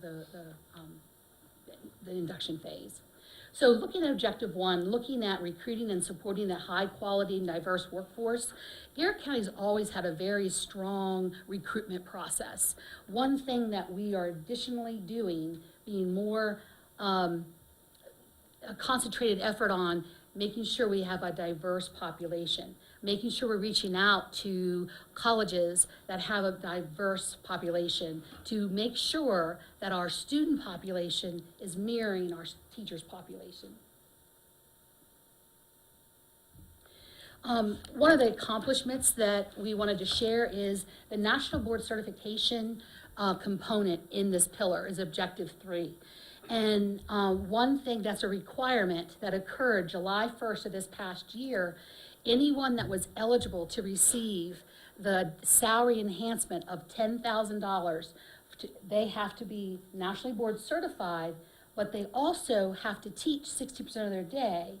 So they have to meet that eligibility to be able to receive that additional salary compensation. We do have 11 teachers that just obtained in December National Board Certification, and we actually have 51 educators that are in the pipeline. We have a lot of support through the National Board Certification process. The first is that we do this in a cohort model. We do it in a cohort that we have a variety of people who have obtained, our 11 new that have obtained National Board Certification, that they serve as mentors for our National Board Certification candidates. Our goal is to bring awareness and also to continue to enhance so that we have every single certification, all grade levels represented in this.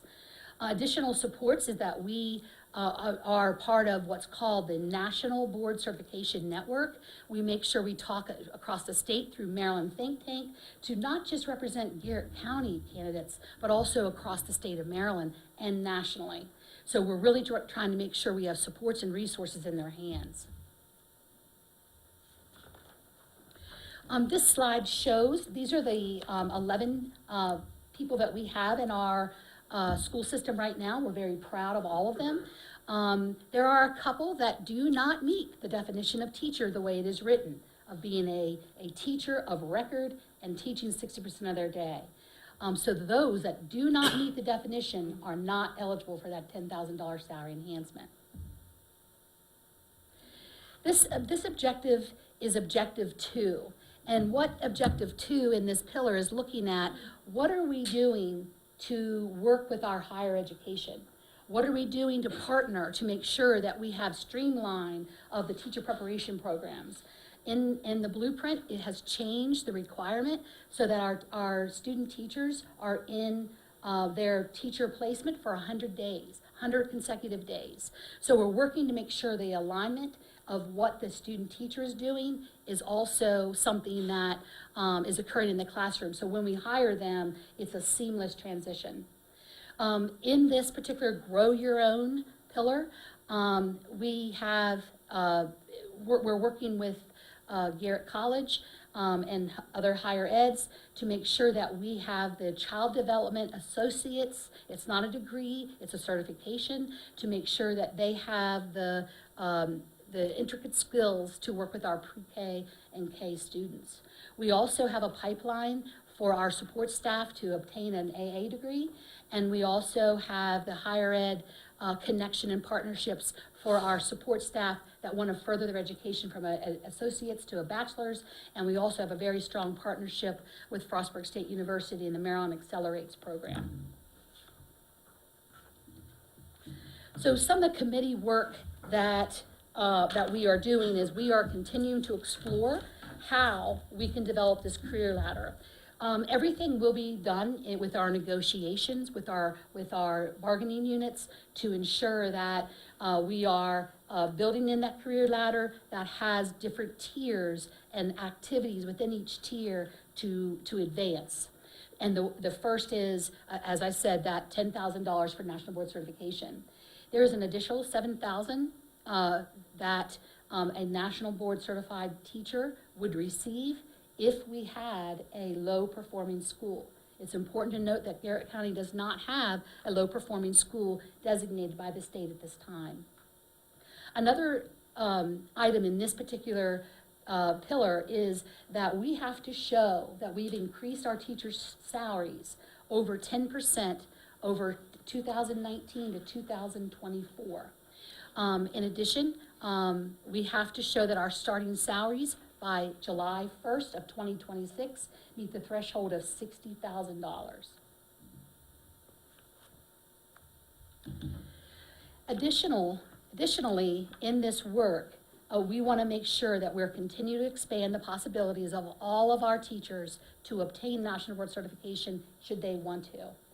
We're going to continue to collaborate with our higher eds to make sure that we are increasing the candidates and we are doing the alignment with our teacher induction. And also continue to explore the Grow Your Own initiatives to make sure that we're recruiting staff to help with the pipeline in our own school system.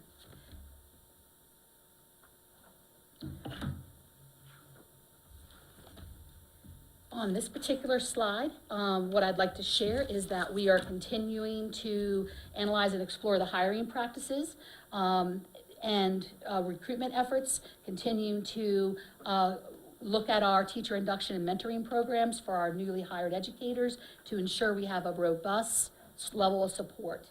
We're going to continue to evaluate our job-embedded professional development and teacher supports for all educators to increase the level of academic completion, increasing those degrees, explore the various strategies to address learning gaps, and take that deep dive into the Tier 2 and Tier 3 interventions.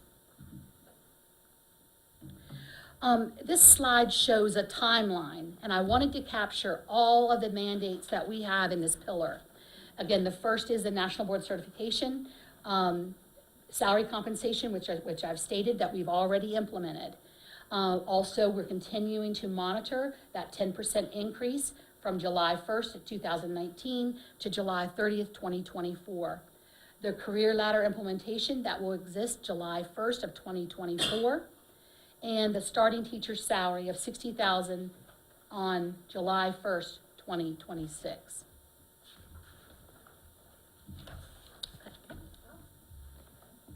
So we'll entertain any questions on Pillar 2.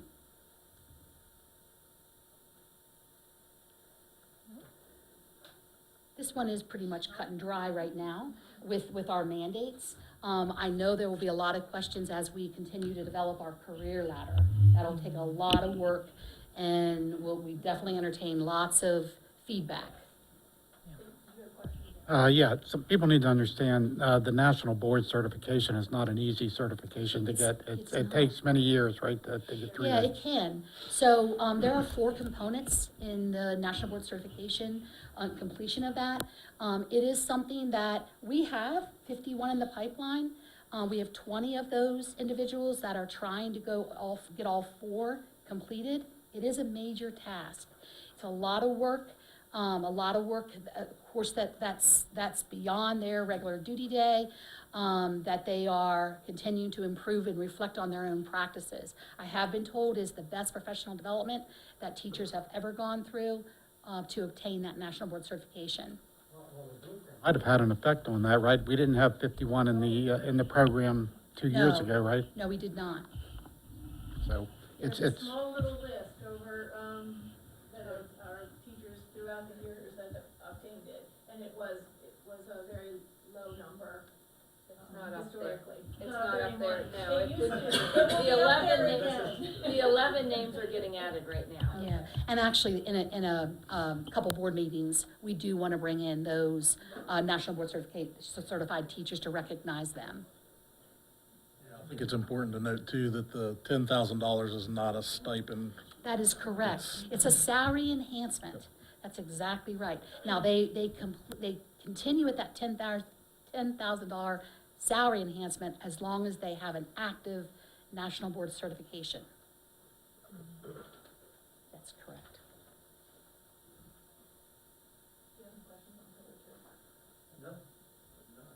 Okay, Thank you. Mr. Edwards.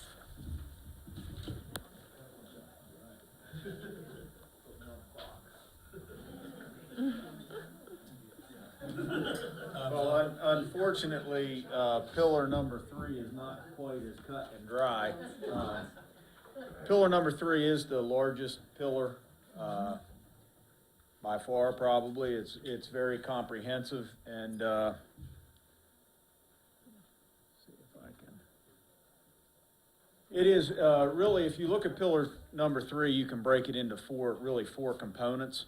One would be the ELA component, one would be the math component, one would be the post-CCR component, which is gonna be your AP and CTE stuff, and we're gonna get into that. And then the final one is sort of the support pathway component and how you remediate kids, if you will, that may not get to where they need to be at a certain indicator. You can see the committee membership. I'm not gonna go over that. Although I would be remiss, it lists me as the pillar lead, but Brian Shilp has really taken the math part of this committee and is sort of leading that. Candy Moss has really taken the ELA piece and is really leading that. Michelle Harmon has done a lot of work with this, as has Ryan Herod from the college and Dr. Miller. And that's not to diminish the work of anyone else, but those folks have really taken a lot of responsibility in leading some of the work on this. You can see the goals and objectives. At the end of the day, that first bullet is the goal and objective of Pillar 3. The main goal of Pillar 3 is to ensure every student meets the CCR readiness standards before the end of 10th grade and no later than the time the student graduates, and everything in Pillar 3 sort of tries to funnel to that. And that indicator is simply at this point in time, and all indications are that it will change some. But as we sit here right now, those indicators for English are the MCAP score on the ELA test, and in math, the MCAP score on the Algebra 1 test, or qualifying score on the math component of the SAT. It's very important to understand that the SAT piece to qualify for CCR is only in math, and at this time, not in English. So there is a discrepancy there. I don't want to get into any of what might change, because a lot might change and a lot of that might not change. But as we get definitive answers, we will make sure to share that with everybody. Those folks that don't meet, those students that do not meet those cut scores on those particular exams by the end of 10th grade, in Pillar 3 then will be required to go into intensive individualized support paths, which is something we'll talk about here in a little bit. And this doesn't necessarily apply to us so much because we are a small school system, and I pride ourselves, and I think everyone in here does. You know, the folks at Southern High School know their students very well. The folks at Northern High School know their students very well. They probably know them when they're in 8th grade, 7th grade coming up. So the 9th grade tracker, the 9th grade monitoring system, which is actually put in specifically in the blueprint, to monitor the progress of those students, and then at ninth grade, be able to determine who's on track at the end of ninth grade to graduate, which is basically acquiring 5 credits. We have that built. We have that already sort of at least a very good start to building that and what's required. But our principals and guidance counselors, they know that without really having to dive into Power School to look at those individual students. Other goals and objectives to implement CCR pathways. We'll get to that in just a little bit. That last primary bullet on that page 19, provide high-quality career counseling and CTE programs. That's a mandate by Blueprint that Garrett County Public Schools, I believe, was the first county in the state to try to jump the shark on that and put people in place to serve in that role. When we hired those folks, we informed them that that role would morph as we got more information from Blueprint and what is required. A very important part for you all to understand, maybe more so than the general public, is this requires a MOU and a partnership by the local school board, the local community college, and the local workforce investment board. In our part, that's the Western Maryland Consortium. Dr. Miller and I have met now, I think, 3 different times with the consortium to talk about what that may look like. We have an MOU now that we have vetted, and it's been passed to finance to vet. They are a financial partner, they being the Western Maryland Consortium. As it stands now, the money has to go to them, and then the MOU will determine at that point how it flows from there. What we are anticipating at this point is they will flow that money back to us, and that will cover the costs of our career coaches, as well as our software that we're going to talk about at the end, that we're going to employ to cover some of the things that career coaches have to do. So that money would traditionally have been our money. It's been parceled off, goes to them, coming back to us. Not every school system's doing it that way, but I like the way we're going to do it because I think it gives us more control and gives us more money. Not more money in what we would have gotten previously, but some workforce development boards and/or colleges are taking some of that money that traditionally would have been public school money in other districts and using it to meet some of these needs. Our Workforce Development Board and Western Maryland Consortium has been very cooperative and basically agrees with us that all of the money should come back to us. So I think that's a win for us. And I appreciate that from the Western Maryland Consortium. Accomplishments to date. So a couple things that we've done, and this will come back into play here in a little bit, but some things that have already been accomplished. We mentioned we're working on the MOU with the consortium for the career coaches. That's not on one of these bullet points. We've implemented part of what we need to do with the CCR pathways, which there are 3 of them, which we're going to talk about. One of them is the middle college or early college component, where students have to have the opportunity to earn an associate's degree simultaneously with their high school diploma. One of the ways that we are already facilitating getting ready to be in a position to offer that is this year we did offer at both high schools the first year experience course, which is a requirement for an AA degree through Garrett College. It's 1 credit. Our staff is teaching that, and that's in place right now. And there's a whole variety of students that are taking advantage of that. So that was one step closer to being able to do that. The career coaches we talked about, we already have in place. They have been very active in the state meetings and so on and so forth. As we hear more of what the expectations of these are, our folks are already on top of that. We also, the CTE piece of this, every program that we have will have to lead to an approved credential in that field. That credential, the approved credential, is determined by the Maryland CTE committee. It's not a national thing. That they're national credentials, but our Maryland CTE committee, which is not part of MSDE, that's another thing that's a major change. CTE is going to radically change from a management point. The student at the school level is not going to be able to tell a difference. Carpentry is still going to be carpentry. You're going to take 4 courses of carpentry. You're going to take the National Center for Construction Education and Research, or the NCCER exam, which we're offering for the first time this year. They're not going to notice much of a difference, but from an administrative standpoint and how it's managed and funded is going to change dramatically. And then the Maryland Leads Grant, the Science of Reading Professional Development, Dr. Miller is going to pick up on that right now. Yeah, and before I go there, just piggyback on CTE here, one thing that I do want to make sure the board is aware of is that part of the CTE part of Blueprint does require us to stand up an apprenticeship program. And that is something that currently Garrett County does not have, and I was going to get to that. well, but it was on an earlier slide. So I wanted to make sure that is one of the goals of the Blueprint. So I'll let Mr. Edwards talk further about it later, because it's his lane to be in, but I did want to draw that to your attention.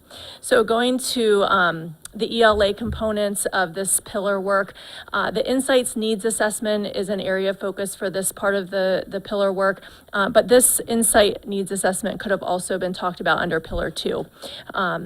What this is basically is through the Maryland Leads Grant, we contracted with Insight to look at how our system is currently implementing job-embedded professional development, mentoring, instructional coaching, etc. And so we do have a final version of that needs assessment, and we're using that to help drive us forward as far as how we're going to be planning forward with those programs as we build the Blueprint implementation plan. We're also looking at a professional development survey and the subcommittee to further develop the structure for Science of Reading professional development. The Science of Reading professional development is very extensive professional development. It is time consuming and very high quality, but it is an extensive program to implement. So we do want to get some additional feedback on how best to move forward with that. Within this pillar in the ELA section, we also are looking at the comprehensive literacy plan, the vision, mission, and goals, ensuring high quality resources, fidelity walkthroughs to ensure that the Science of Reading practices are actually occurring in the classroom, and a strong intervention model. Math is very similar it runs very similar as far as the implementation questions that we're having to answer. Again, we're focusing on the math, vision, and mission with our goals, the comprehensive math plan. And right now in this area, we're really focusing on pre-K through 5, because in our first submission for both ELA and math, the state is focusing on K through 5. In our next submission, we will have to have comprehensive K through 12 on all of these. Again, high quality resources, fidelity walkthroughs, intervention models. We also are looking at our math teacher leaders. They are a part of drafting the Blueprint responses. The same is true in ELA, our ELA coaches, as well as our ELA teacher leaders.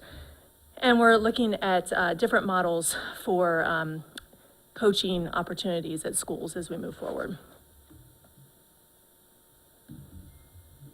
Okay, so the post-CCR pathways that are outlined in the Blueprint for students to work toward are what we mentioned previously with the dual enrollment pathway, which is to earn an associate's degree and or take 60 credits while in high school.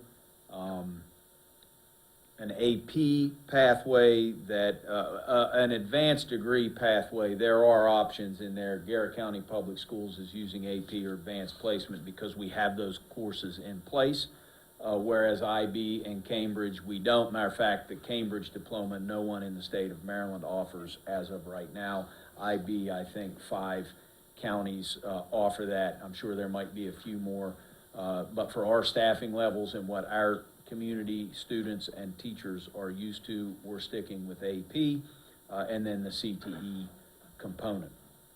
It is very important, and I want to dispel some myths out there, and maybe you guys have heard it. I know some of our teachers have because they call me and ask me about it. The graduation requirements for the state of Maryland have not changed. They are still exactly the same as they were 5 years ago and will be 5 years from now. What has changed is the blueprint says we have to provide these opportunities. Does not say students have to take advantage of them, doesn't say they have to complete them. It just says we have to provide the opportunity. We are setting that up to provide that opportunity, but there could be a student who comes into Northern or Southern that just does exactly what kids 3 years ago did, and nothing is wrong with that. As of right now, that may morph as blueprint is fully implemented, but for now, it's not.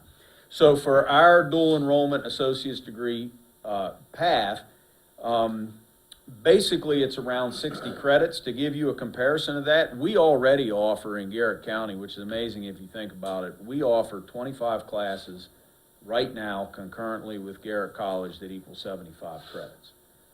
For a small system, that's remarkable. We've got an excellent partnership with Garrett College. We offer that through a variety of modalities, so you can take a class at the college in the summertime and an intersession, as long as it's included in our MOU as a dual enrollment, we'll take those credits back. You can take a class at Northern or Southern campus taught by a Garrett College professor. You can take a class at Northern or Southern taught by a GCPS teacher. You can do online modules, on and on. The difference is, although we have more than enough credits mandated by Blueprint to offer, we don't have them in a systemic, organized manner that will lead to an associate's degree. So the college has done an excellent job, and our little subcommittee on working on this, of creating out of the gate, so starting with next year's freshmen, and we'll have some other students that'll have this opportunity too, especially if they're willing to do more than the normal coursework. But the two associate's degree paths that we will offer to start is business administration and a STEM piece in science and math. The reason we selected those two were a couple. One, we have a lot of our courses are already, that we already have an MOU with, are around those two degrees. There's a lot of business courses in our MOU. There's a lot of science and math courses in our MOU. And business administration is one of the #1 degrees for Garrett, so that just made sense. The next steps in that is to promote this to our communities, and Melissa Wass from Garrett College and I are going to have an informational night, one at Southern and one at Northern, to go over this with parents and students, whether they're going to be an incoming freshman or a current freshman or a sophomore, just so they know more about it. And on that same night, I've been working with Mr. Wolf and Mr. Maddie. We want to also have staff and counselors and administration on hand to talk about some of these other pathways, the AP pathways and the CTE opportunities as well. It is important to note from a fiscal spot, all of these pathways through Blueprint are to be offered to our students free of charge. We are to pay the full bill. So that is, when you think of dual enrollment, that's fees, that's textbooks, that's tuition has always kind of been covered through the Garrett Scholarship, but those fees and books will have to be covered by us. When you're talking about AP exams, that's always been the responsibility of the student. Starting next year, that'll be our responsibility. The same with credentialing exams for CTE, that would be our responsibility. Speaking of other pathways, we talked about the AP pathway. So there was some confusion on this. regardless of that, where they landed is there is a diploma. It's supposed to be a value-added diploma through the College Board for AP courses. That's called the AP International Diploma. It's a set of 5 classes that students have to take. And it's kind of scripted. There's buckets. So they have to either take an English course or a foreign language course. I'm oversimplifying it a little bit. Anyone that's interested could go online and look this up. Very simple to find. Just Google AP International Diploma. And then there's like a science bucket and a social studies bucket, and you can pick some classes out of that. Again, to give kudos to our school system. For a very small school system currently on the books, this year we offer 17 AP courses in our planning guide. Now, that doesn't mean they're all running if there's not enough enrollments, and sometimes we stagger them to make sure we're not running them at the same time. Next year, we've already determined we're going to add AP pre-calculus to our course offerings. And we have been approved because in the beginning of this blueprint stuff, the other diploma that AP offers that we thought was going to be the blueprint mandate and was actually in the literature for blueprint is called the AP Capstone Diploma. And the AP Capstone Diploma also is scripted, and it sort of says the classes that you have to take. 2 of those classes, and what differentiates the Capstone Diploma from the others, was AP Research and AP Seminar. I wouldn't be surprised if they don't somehow find their way back into play. Research, I believe, is one of the classes you can take for the International Diploma. We applied in the beginning of December through AP. That's an application process. We were approved by a college board, both Northern and Southern, to offer that diploma if that's a direction we want to go in the future. We are not mandated to do that right now. But that's a little bit about the AP opportunity, and that would be the International Diploma. And to earn that designation, you not only have to take those 5 courses, but you have to get a 3 or higher on those exams.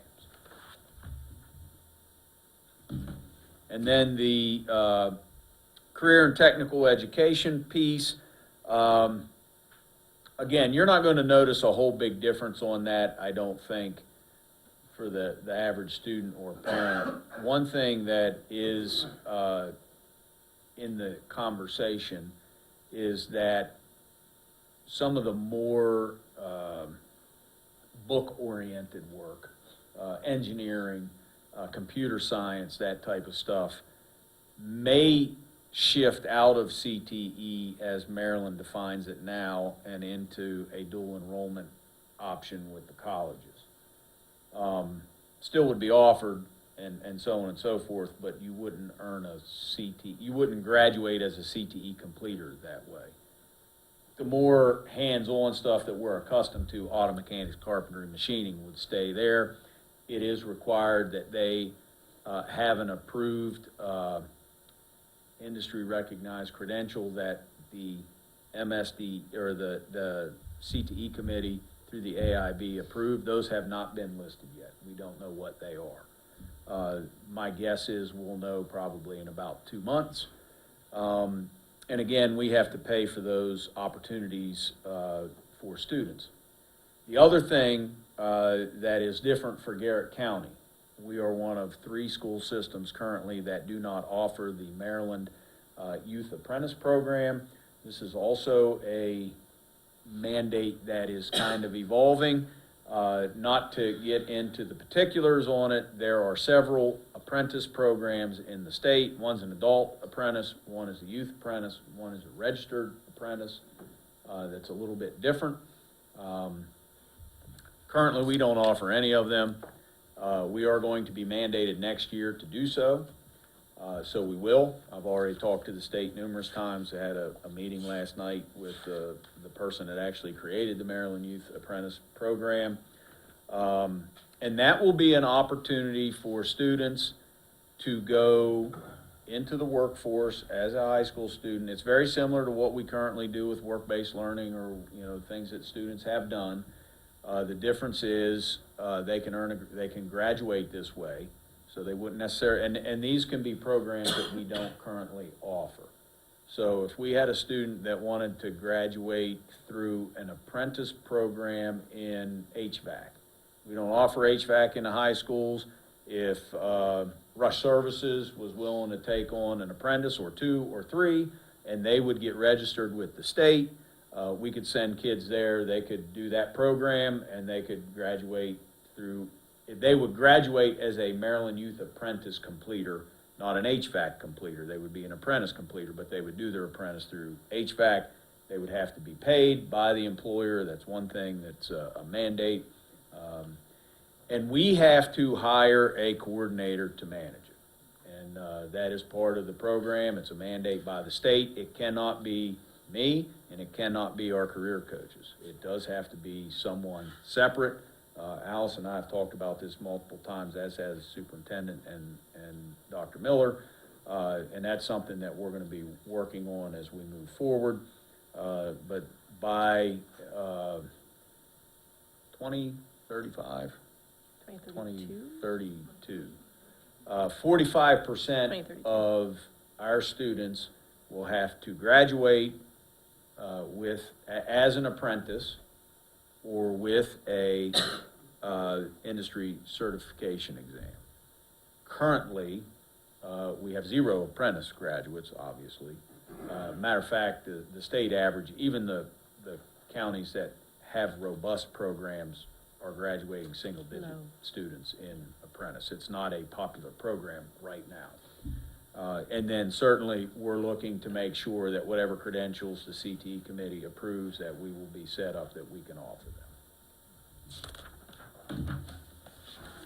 So if a student does not meet those test score requirements to be CCR, then we have to focus on our 11th and 12th graders to work on remediation techniques to get them there, and those remediation opportunities cannot negate the student from pursuing one of these other opportunities. So if a kid has failed to meet the requirement in math and English, we cannot prevent them from attempting to earn their AA degree or their CTE completions or their AP courses by saying you haven't met this, which is a change. A couple of years ago when Blueprint was just getting started, that was not the case. Now it is.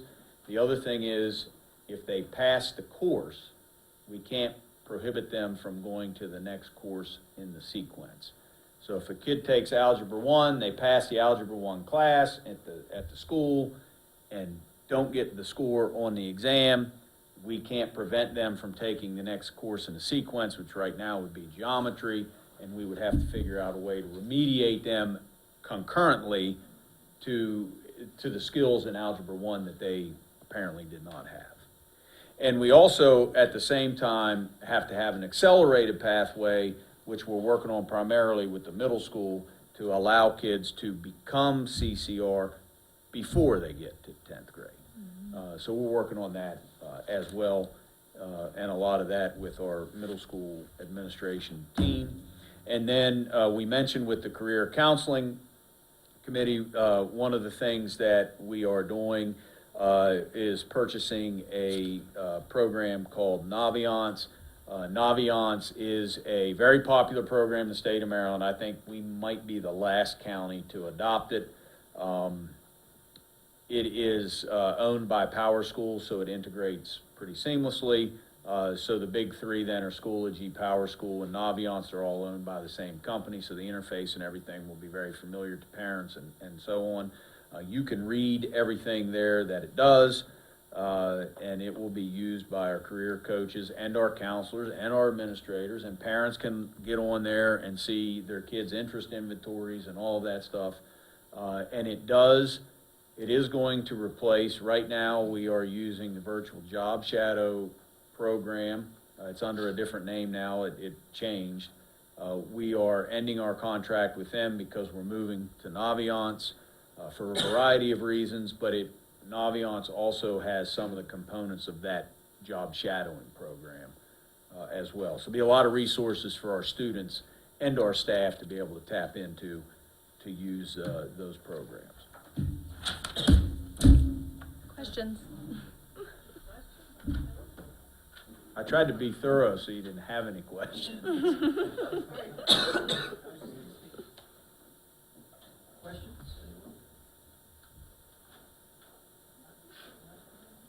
Okay, Thank you very much. thank you. We just didn't want you to talk anymore. No comment? Good evening. He's got a good haircut, though. All right, it's my pleasure to talk about Pillar 4, ensuring all students have the resources to be successful.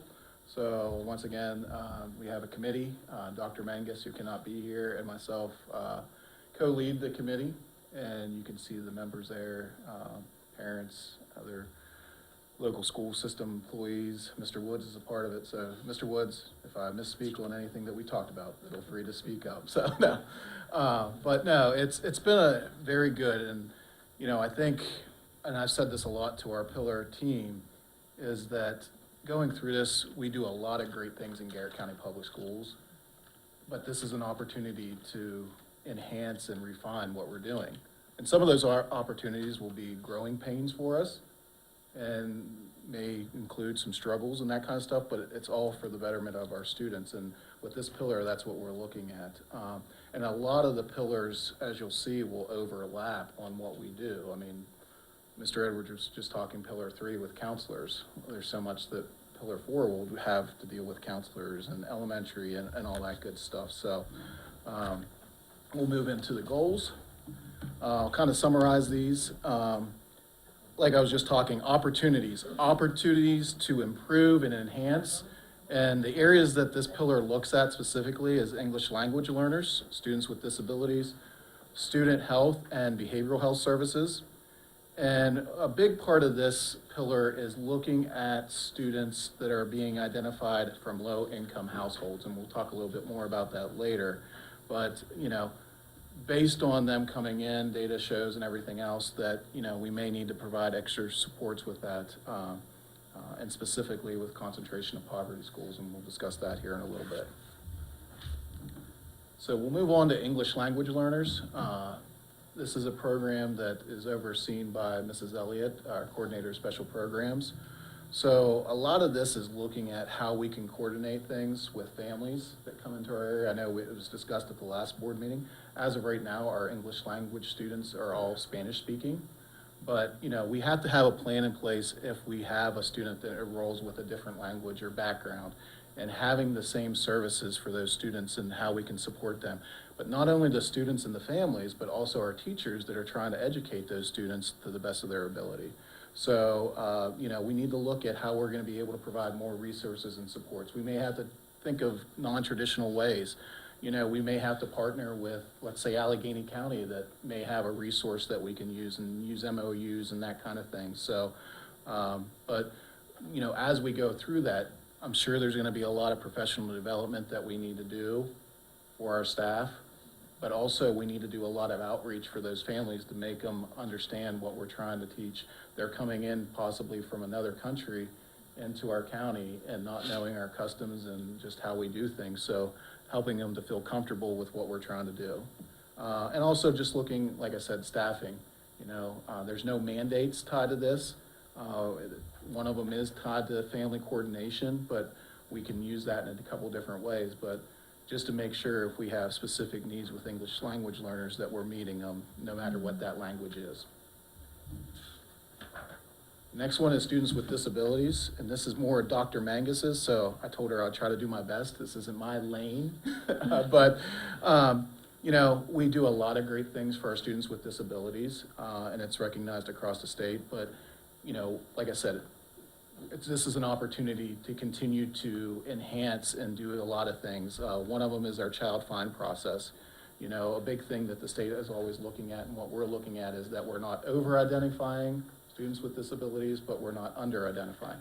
We're meeting the students' needs with where they're at and when they're coming into us. And as they progress, you know, hopefully closing the gaps, and adjusting those individualized plans. So, continuing to provide professional development. Our specially designed instruction coach has been a great asset to all our schools and our staff, working with our special educators and our general educators to provide specific ideas, supports, strategies to work with some of our students that are struggling academically and even behaviorally. She's helped me out as well with that. So we'd like to continue utilizing that and looking at, can we expand it? What can we do to use that format the way we have it? Also, to continue using the planning days. Right now, the special educators have those SDI, specially designed instruction days, to be able to look at how they're educating our students, what's the best practices and that kind of stuff. Also continue to use lead special education teachers in our buildings to work with other special educators, and even, once again, taking it down to general educators, instructional assistants, and just using the whole system approach to meet our students' needs with disabilities. Emphasizing, once again, overlapping. Mr. Edwards was talking about meeting the English and math requirements with the CCR requirements, but you saw the different pathways. Our students with disabilities will have to go through that same process. So we need to make sure with this pillar that we're supporting them the same way with those CCR requirements, just not the core English, science, math, social studies requirements. So we need to make sure we're doing that. And then the final thing for special students with disabilities is analyzing data. We look at that academically, we look at it behaviorally, and specifically behaviorally, we're always looking at not over-identifying with discipline and that kind of stuff, students with disabilities, because historically, and there's been many different Office of Civil Rights and that kind of stuff, that a lot of discipline comes with students with disabilities. So making sure our staff and our administrators understand the best strategies to work with students with behavior and mental health concerns, especially if they have disabilities. All right. The next slide, I think, is very important for our community to hear because historically, and even throughout tonight, talking community schools. Blueprint has a different definition of community schools, so I wanted to make sure we spent some time to discuss that, because very often we talk community schools in Garrett County, it is our community schools. They're based in different towns and that kind of stuff. But community schools based on Pillar 4 in Blueprint means concentration of poverty school. And it means a public school receives a concentration of poverty grant, which establishes a set of strategic partnerships between the school and other community resources that promote student achievement, positive learning conditions, and the well-being of students, families, and community by providing wraparound services. So, like I was saying with the goals and everything, whenever we may have down the road a concentration of poverty school, it will be known as a community school, and those are the things that we're gonna get a grant money, and we gotta meet those needs based on that identification for the low income, the concentration of that. Within that concentration of poverty school, there's a school-based health center that we would have to stand up. And school-based health centers are located in the school or on a school campus somewhere, and they provide on-site comprehensive preventative and primary health services. They maybe include mental health, oral health, ancillary, and supportive services. So a lot of it is preventative. It's things that we may be able to offer services like well child things. So there's a lot of things. And one of the things I wanted to mention with this is we did stand up a subcommittee with our community partners. Just like we have a great community partnership with Garrett College, we have great partnerships with Mountain Laurel, Health Department, and there's many, many more. And it's amazing the support when we met with the subcommittee, like they're gung-ho, like how can we do this, how can we get into schools, because they want to be as preventative as possible with our students. So really looking forward to that possibility and opportunity. So concentration of poverty schools, once again, community schools. If we have a concentration of poverty school based on the state indicated data, we're going to have to do some mandates with that. We have to implement a concentration of poverty coordinator at each school. It's just not, if we have one school identified, You know, we hire one for that one, then we get another one, that person can't do both schools. Every school will have to have a coordinator to manage the needs of that school. So, you know, right now, 12 schools, if they all were identified, we'd have to have 12 different coordinators. With that said, we would get a personnel grant through the blueprint. 100% of it has to be spent at the school for this particular program. So it is an additional staff member, but I saw some eyes, so I just,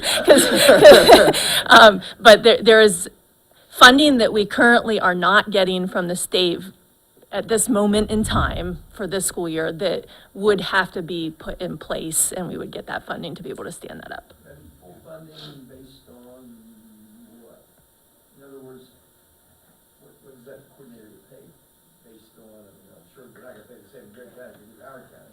So it's gonna depend on what the job description is and, where the position falls in which bargaining unit. But there's a base level grant, just as Dr. Miller said, and then there's a per pupil. So the base level grant comes, and I believe it's $300,000 in the first year to perform the needs assessment, stand up, and then the following year you get the base amount plus a per pupil amount on top of it to pay for ongoing programming that this coordinator then is standing up. Right.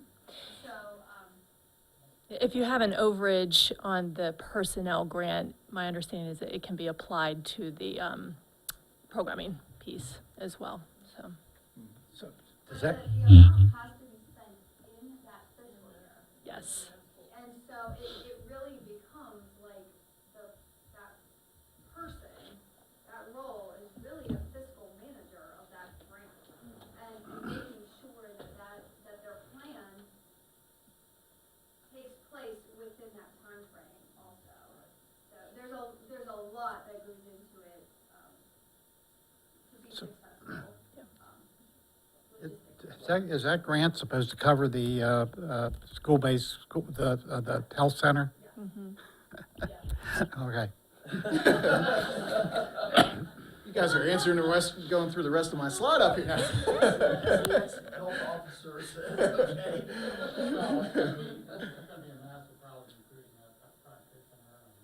Yeah, exactly. Yeah. Well, in the first year, as it says, yeah, and I'm thankful that it seems like we have a good start on those. I mean, there's a lot of work to be done, but the first year, as it was said, is the needs assessment, and the personnel grant, as it mentions there, you know, will cover that. And I was on a call with MSDE, just, there's a lady that retired from student services that I know very well, and she's leaving MSDE again March 1st, and I'm like, I'm gonna get as much information from you as possible before you leave March 1st on concentration of poverty schools for us down the road. Because we wanna be prepared, because it's gonna be a lot of work standing up these things that are required within it. So, as you can see, the access to the healthcare practitioner, and there's different requirements written into the blueprint, what qualifies and what doesn't. And additional health services, you know, if you have after-school programming, summer programming, making sure that the students have access to that. And then once again, the community partnerships, so. And like I said, we have the subcommittee, and I'm sure we're gonna meet, you know, and look at that, so. Student with health needs, you know, this is medical or behavioral health. I'm gonna focus probably more on the behavioral health right now. One of the things that we have to do is identify a screener for all students to take, so I've reached out to my counterparts across the county, and, you know, looking at what models are being used, because, you know, we're gonna collect data, and then, you know, how we can provide those supports based on what we get back from the screeners. Also continuing to build capacity with professional development opportunities for all our staff. It is overwhelming coming back from the pandemic on the response we get back. We provide a lot of behavioral health training and opportunities, but what we need to really focus on is strategies for our teachers and our staff to use. So that's been the focus that I'm trying to switch to, is if I'm setting up some sort of professional development activity, what hands-on things, strategies can the teachers or staff take back to implement with our students? Just not the information about trauma-informed and that kind of stuff. We need to move to that strategy focus more so. And, you know, we need to work with our community to build supports. We're not gonna be able to do it by ourselves. We have school-based health therapists, that come in and help. We still have wait times for mental health services. We're missing inpatient psych facilities and psychiatry at child psychs. So we're gonna have to build a network, and we may have to, my last point is, look at non-traditional ways that Garrett County has done things, that we much rather would do stuff in person than that, but we may need to look at teletherapy and telemedicine with some of the stuff that we need to do, and that's gonna be a discussion that we have with this pillar. We said that committee, somebody had said that the average wait time in Garrett County for mental health, initial meeting was 3 to 4 months. Think about that. Mental health problem. And this morning, or this evening, I heard them talking on the news that one of the biggest problems that they've found in the latest surveys is the number of teenage girls with mental health problems. I just sent that from NPR. I sent it out to everybody today. Enormous study that shows that that's a major problem, and I guess from the pandemic probably. Just a question about the last 2 bullet points there. One, so I agree, right? So we need to increase our community-based services, but we already identified that's a problem because we have a shortage here. So are there going to be resources available that will allow for transportation to like Morgantown or WVU facilities or other facilities in Cumberland? And when we talked about the expanding for non-traditional services, it's great, but like for our screeners for small children, they don't do well with online doctor visits, that type of thing. Just not something that's successful at. Any doctor, psychologist will tell you that as well. So, but are there other things we can do for our older students? So are we going to send home wireless capability if they don't have internet at home? Because, you know, when we talked to the state board, whenever we went down last year, one thing they said is, hey, you need to do teledoc more often. I'm like, that's great, but most of our county doesn't have high-speed internet. What's your next suggestion? And of course, they had none. So I guess, are we looking at things that we can do to support those last 2 bullets outside of just paying for the facilities to be at the school? Because I think the answer is going to be outside the school and probably outside our community.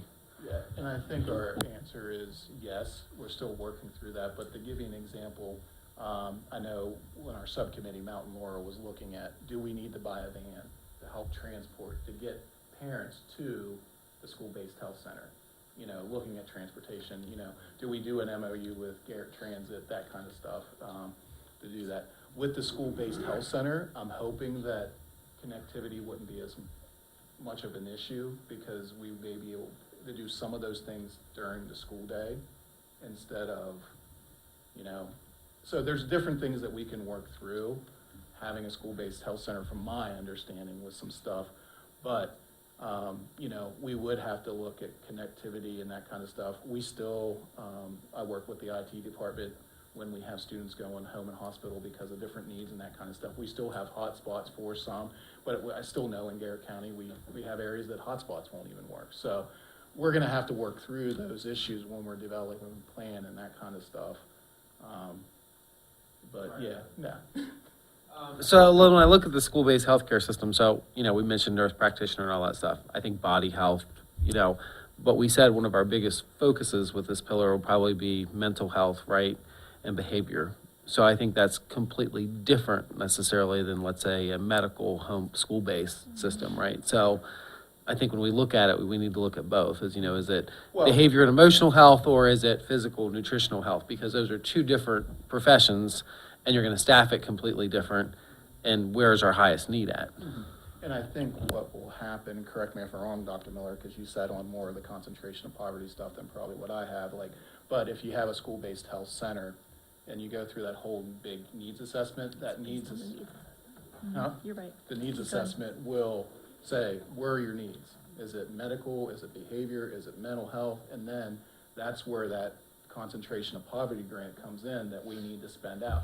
We need extra social workers. We need extra behavior people. We need BCBAs and that kind of stuff. So that's where I think the goal is with that, from my understanding, getting in and digging through early on. Yeah, it may look different. The biggest problem is going to be, Jason, that once we know what the needs are, finding the people to build the needs. Oh, yeah, recruitment. But I think it's all the above. I mean, what you said, I mean, our kids, youth in Garrett County see a doctor less than any youth in any other county in Maryland. So that, you know, if you look at the statistic, have you been to the doctor in the last year? There's fewer Garrett Counties that have been to a doctor in the past year than any other place in the state. And so they're not getting the preventative care that they need. This would help with that, but you gotta have the health practitioner, you know, you gotta have a nurse practitioner or something like that in the school to do it, so, and they're not cheap. And then the other thing about that is, are you only providing services during the school day? Do you have to provide after hours? Do you have to have 24/7 coverage? Do you have to have, you know, are they gonna be patients of the health? All those type questions have to be answered, I think. From my understanding, if there's programming, then we provide services. So after. Wraparound. Wraparound, all those kind of things. I Summer. don't believe the expectation is 24/7, but. Well, that used to be the federal Yeah. definition of to get certified as a federal Yeah. school-based health I program. you haven't had heard to anything provide. about 24/7, but definitely wrap around summer programming, whenever programming's happening, we would have to have. Might be an support in emergency, place. yeah, right, well. If you're treating a kid, I don't know if you'd be treating them or just doing evaluations on them, but if you have a health center and somebody has an adverse reaction to a medication that you're giving or something, you better provide some mechanism for them to report it and get care. Probably could be call 911.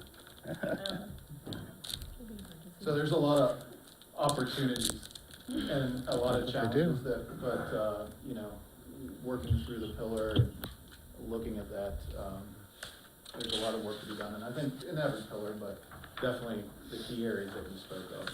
Yeah, and I think that's one reason. That poses my question. You guys had this conversation before. I mean, parents are concerned about behavior in our school system, so this will be an important pillar for them as it focuses on mental health and behavior, so.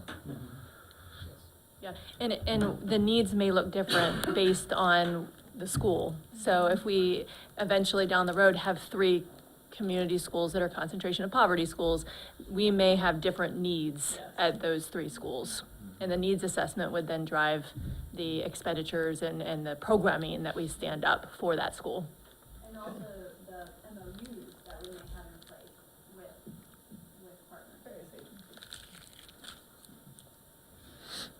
And based on that, you know, and I talked about when I gave some behavior updates, and this is things that weren't covered early on with students with disabilities, you know, we're looking at growing our own.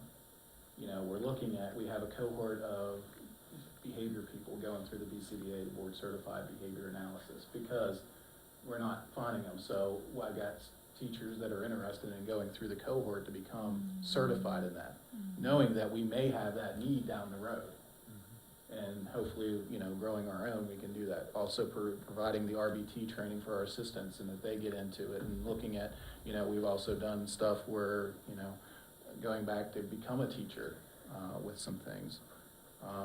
You know, we've added you know, looking at things, we didn't add positions, but we were able to maneuver some things based on certifications of that and provide a school counselor in every one of our buildings except Swan Meadow. We have somebody that travels there that splits time with Broadford and goes over there, you know. We actually are able to have 2 board certified people doing that role on the northern and southern end. They serve all schools, but they're specifically on the northern and southern end. And then also, you know, based on what we're seeing with behavior and that kind of stuff, we added Bukiru to try to help staff stay safe, like I was saying last board meeting. So a lot of work has been done, definitely not complete, still much, much more to do with these areas, so. And before we jump out of this pillar, I'm going to give a shout out to Dr. Mangus. I know she's listening. Last month, one of the board members, I can't remember which one of you, asked about the outcomes to the blueprint and how that was going to be established. And at that time, I said something to the effect that the AIB is standing up an outcome committee, and that committee was going to work with AIB to establish, based on the baselines, the outcomes for measuring the success of the blueprint, and that those would be the outcomes are going to be announced later in the summer. A little while ago, about a month ago, we did recommend several individuals to serve on the outcome committee. At that time, I didn't know quite how rigorous it was going to be to do that. And so Dr. Mangus did receive an email, and she did follow up with her resume and answered all of the questions to be on that outcome committee. And the AIB did announce those people last Thursday. She is one of 9 that will be serving. So Garrett County will be at the table, which is fantastic. And we're proud of her. She told me she didn't know what she got herself into, which I totally understand, because exactly. But yeah, and it is really an honor. It is. Yes. Not surprised at all. Yes, and I do believe, based on the initial look, there's 9 people that were named. It looks like it might be just outcomes in general, not just special education. Like, we will have someone at the table that will be able to really understand the scope of the outcomes and how we're going to measure the success of the blueprint around the state. So anyway, shout out to Dr. Mangus. So. Are there any other further questions? I know we had some throughout, so. Yeah. Okay. Thank you. So this will be You brief. I beat Paul know. by 15 seconds is what I got. Yeah. So telling you one. So our next steps just include our continuation of plan development. We have about a month before we need to submit. March 15th is when it's due. We are continuing our stakeholder engagement. Please watch the Blueprint website page, because we're continually adding videos, continually adding resources to that page.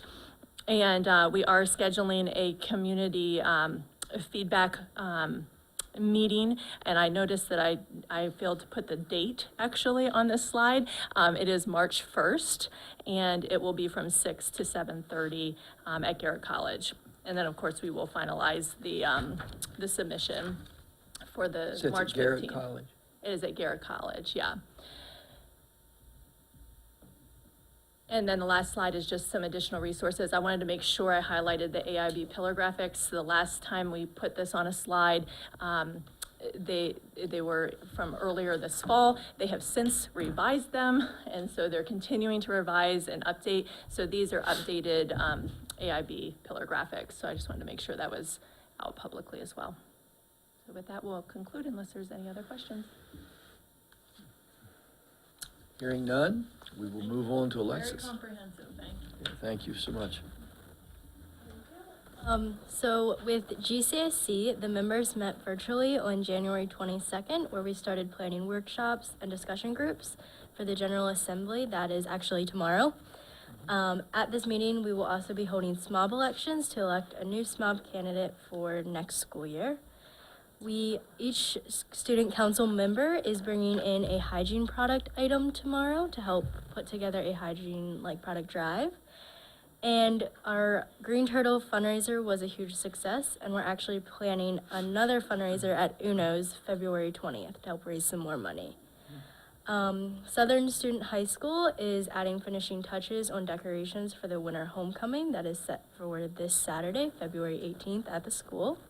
We are also holding another blood drive for March 6th, and the student council members are working with the nurse to help spread awareness about vaping and smoking. So we currently have a pledge for students not to vape that they can sign during lunch shifts.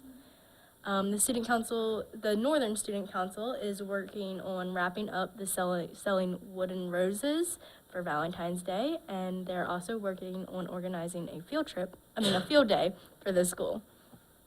Some general student updates. Northern High School recently hosted a winter formal this past Saturday, and many students shared pictures, and it looked to be a huge success. And last Wednesday, February 8th, Southern Middle School students visited the high school and were given tours of the CTE pathways by student council members. Questions for Alexis? That is a part of board docs now. Yes. Thank you for submitting your report so we get that up online so that people could read that. So I think that's a nice thing for people to be able to go back and see what's going on. Thank you. Board member updates. Anybody got anything they want to update for the good of the cause? I'm not going to go through all the legislation that we looked at the legislative committee, but I would advise everybody that But I'd advise everybody to take a look at it because there's a lot of legislation there that really pertains to some of the things we discussed today, whether it's universal school lunch program and breakfast program, reducing the requirements on the poverty level that'll qualify you for a school for the poverty grants that are coming. So whether they'll go through or not, I don't know, but it's pretty well organized in the type topics. So if you have any questions on any of those bills, let me know. And you see our Mabe's position on them, and I can explain some of those positions too if you want to know. So there was 350 bills so far submitted on for education-related bills, and it's mind-boggling, the work that the legislative people down at Mabe do actually in tracking all those and actually commenting on them. So that's all I had. I'd just like to thank Mr. Hummel's staff. We did the real deal at Southern Middle School last week, and we have Northern Middle this week. So I really appreciate Don Panther did a wonderful job kind of engaging the students and giving them a small taste of reality before they get ready to schedule at the high school. So appreciate the work that all your staff did for that. Yeah, I'm glad to have those back in person and have them going again. Yes. First United for sponsoring it and working with the community to bring those people in and make it a success. Yes, it's a great exercise. Yeah, I'd like to recognize the Garrett County Public School System as well as the Deep Creek Lake Lions Club with the blind skier program. I attended the gala last week, and to hear those kids' story is phenomenal. What it provides for them. I think they were all able to ski untethered as of that night of the event, except for one, and they were going to work on that the next day. So it was a phenomenal partnership. Yes. Certainly, we should congratulate Northern's wrestling team on their second place finish in the dual tournament this past weekend. They've had a tremendous season and great accomplishment again this year. Yes. Sorry, it just Didn't lost work out. out. It was very exciting, though. They're getting closer. Yep. Also, Superintendent Baker and I were at the first Lego League competition. Saturday. Yeah, Saturday. So excited to see those kids that qualified to go down the state. So It was a lot of fun.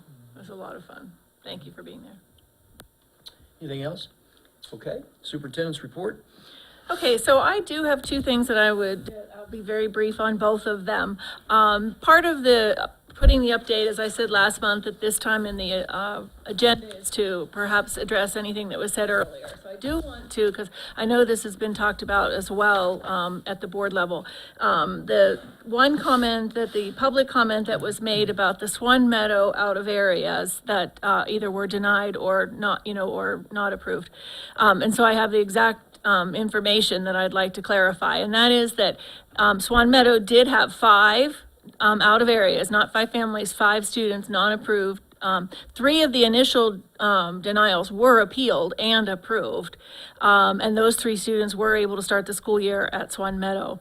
The other 2 denials did not appeal and later moved to the northern end of the county and are enrolled in one of the elementary schools at the northern end.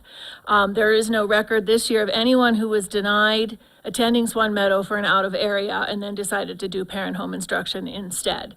And the ones that were denied, we do have a policy and procedure in place, and the ones that were initially denied or later denied were because their reason did not fit within any of the acceptable reasons to have an out of area. So I just wanted to make sure to clarify that because I think that rumor's been going around for a little bit, and I wanted to make sure to clarify that. Yeah. And then the other thing, this actually was not a presentation this evening or any other public comment, but it's my understanding that there is some discussion in the community. I think somebody has a blog or a website or Facebook page, and they've been talking about why administrator salaries in Garrett County Public Schools are so far outside of the norm of the teachers, which has gotten a lot of press for we're the lowest in Garrett, or in the state, and are now the second lowest in the state. And this is all public information. This is the professional salaries for this school year, 22-23. And the reason I want to bring it to people's attention is because I think it's also getting some traction out in the community that our teachers are talking about it, and why their salaries are so much lower than administrators, and then I also don't want the school closure committees to focus on this as well. So really, most of the information that's out there is untrue. The first would be my salary. These are actuals. These are not averages. And then, of course, Dr. Miller's. These are both actuals on this document. And our teachers are now the second lowest. My salary is the lowest in the state of Maryland, and Dr. Miller's is the second lowest. And those are actuals, not averages. And then when you go to a couple more pages, most of them are maximum salary scales, but when you look at the salary scales for our administrators, our principals, the maximum salaries for directors range from the second lowest to the third lowest. The maximum salaries for principals range from second to fourth lowest in the state based on education. And then the minimum and maximum salaries for teachers range from the lowest in the state to the third lowest. It's an average, but in the actuals come out about between second and third lowest in the state. So just wanted to clear that up. And I will send that information to the person that I believe is blogging about it, so that the correct information, and then he can do with it what he pleases. But I wanted to clarify it here. So thank you for giving me the time to do so. Can you clarify one more thing for us? Tonight, Mr. Henderson had mentioned that the roof was in disrepair. We got the report from Rich, I believe, earlier in a board meeting that gave the rating of our buildings by the state, and all of which were deemed safe, and no roof was in immediate need of replacement.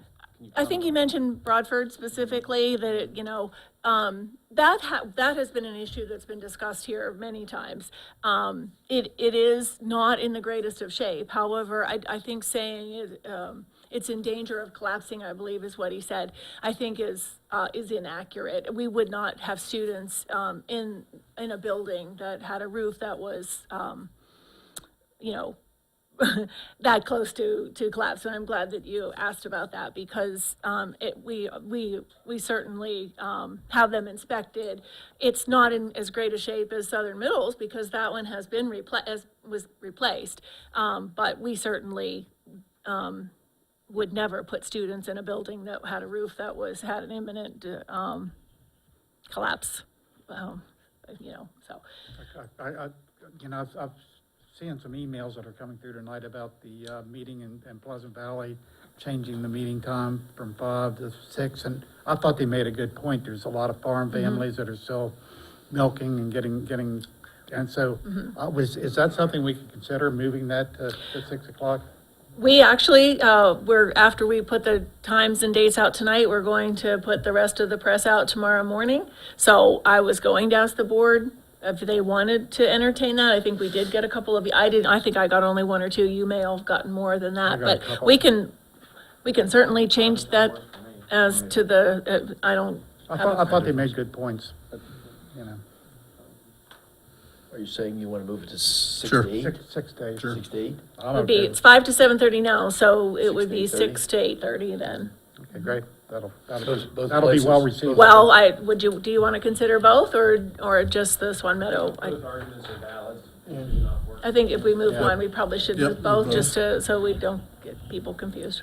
So we're gonna do them from 6 o'clock would be the presentations from the committees, and then after that would be the public hearing portion where the board will hear public feedback. And we'll schedule that from 6 to 8:30. Okay, we will do that. Mr. Green, did you take note of that change? Okay, thank you. That's all I had. Okay. Anything else, anyone, before we adjourn? I'll make a motion, we Okay, adjourn. motion by Jason, Jason by Matthew. All those in favor of adjourning, signify by saying aye. Those opposed, nay. Barb, I want to show you a